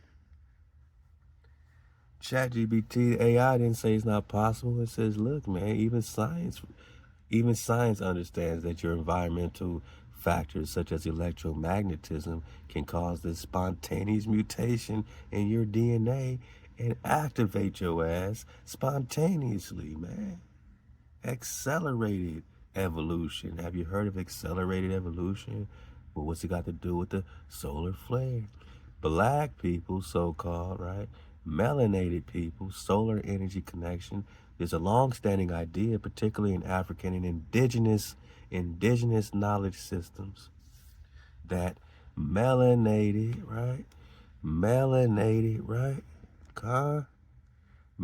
people have a deep connection with the sun. They call us children of the sun for a reason, right? Because we have a deep connection and cosmic energies. Melanin, the pigment responsible for darker skin, is a what? A superconductor of energy. You thought it was just skin color. They said you was cursed, you blackety black. No, you are a superconductor, and you can't spell conductor without the con. Yeah.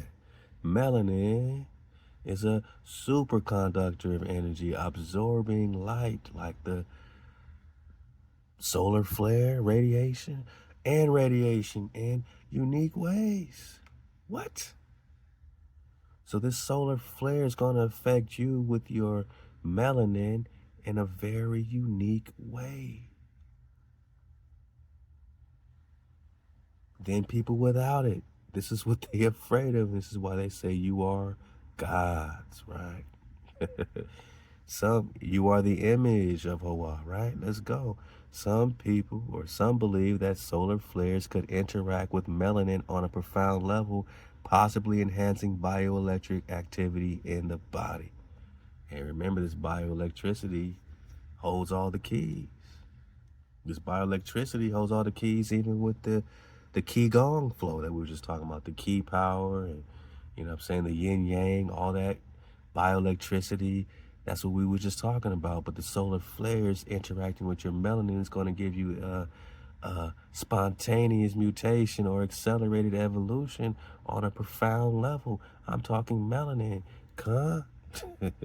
possibly enhancing bioelectric activity, just like old boys popping off in the body, right? So last part is this: could solar flares trigger DNA upgrade?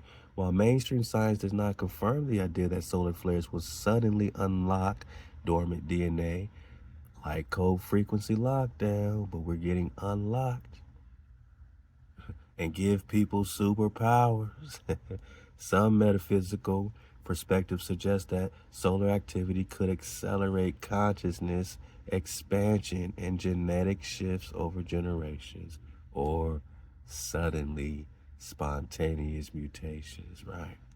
Accelerated evolution, the 2025 solar Maximus DNA theory. Some researchers predict that 2025 will bring an intense solar maximum with heightened sunspot activities and stronger solar storms. Theorists who believe in DNA activation, junk DNA popping off, accelerated activation, see this as a potential window for human evolution.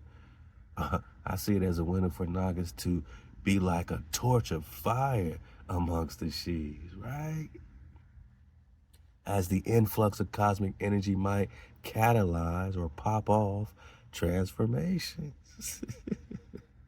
Like a torch of fire. That's crazy. In awareness, perception, and even biology, man, this is very physical. It's very spiritual, very conscious, dragonfly perspective. Conclusion: while there's no direct scientific evidence, of course you got to say that, right? But they said science does agree that environmental factors such as this how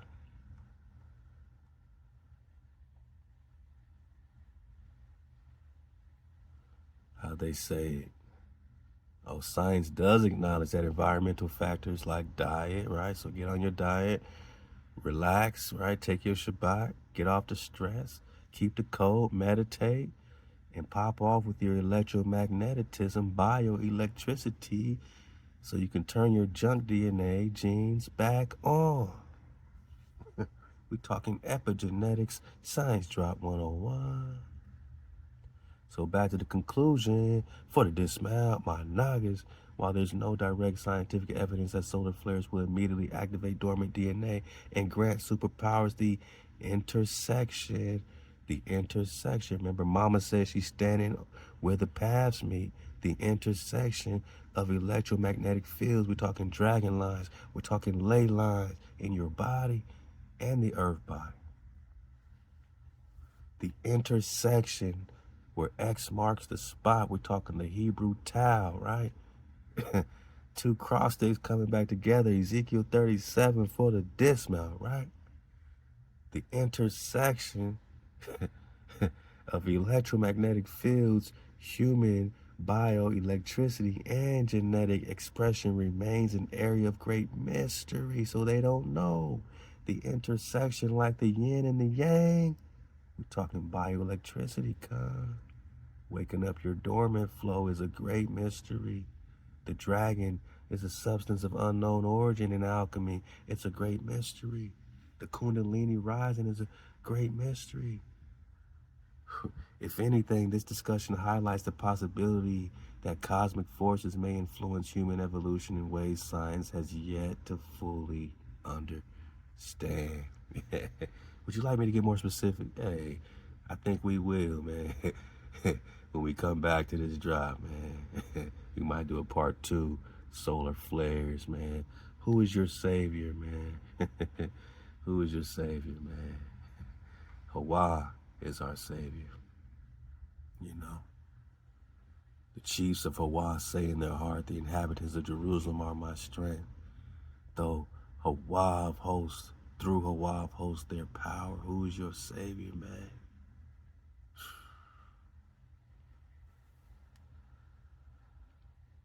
HaWah shall save the tents of Judah first. Who is your savior, man? that the glory of the house of David, that the glory of the inhabitants of Jerusalem may not be magnified above HaWah. That's the order. These are the cross sticks coming back together, Judah and Jerusalem, northern and southern kingdoms, Ezekiel 37, and he that stumbleth among them at that day, right, in the end of days, right, shall be as David, and the house of David shall be as a God-like being, as an angel of HaWah before them. Is this why, Amazon? Is this why you sparking off the house of David?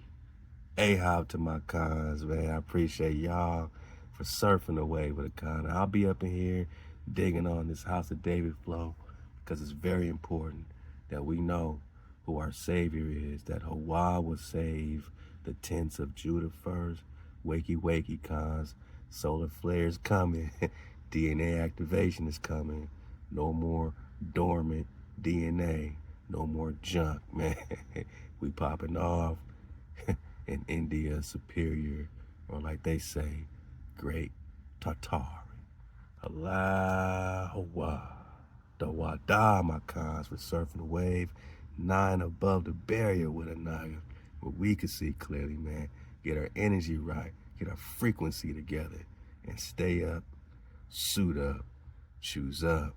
Because it's going to be biblical. It's going to be biblical. Talking to Great Solar Flash, man. Woo, activating dormant DNA. It's all happening. Transformative energy, my nugget. We got our dragon back. We got our dragon back. Fire, water, ether, land, elements, Adam, crystallization, bioelectricity. Wakey, cuz. It's gonna be biblical. Halal HaWah. Shabbat Shalom. Kana.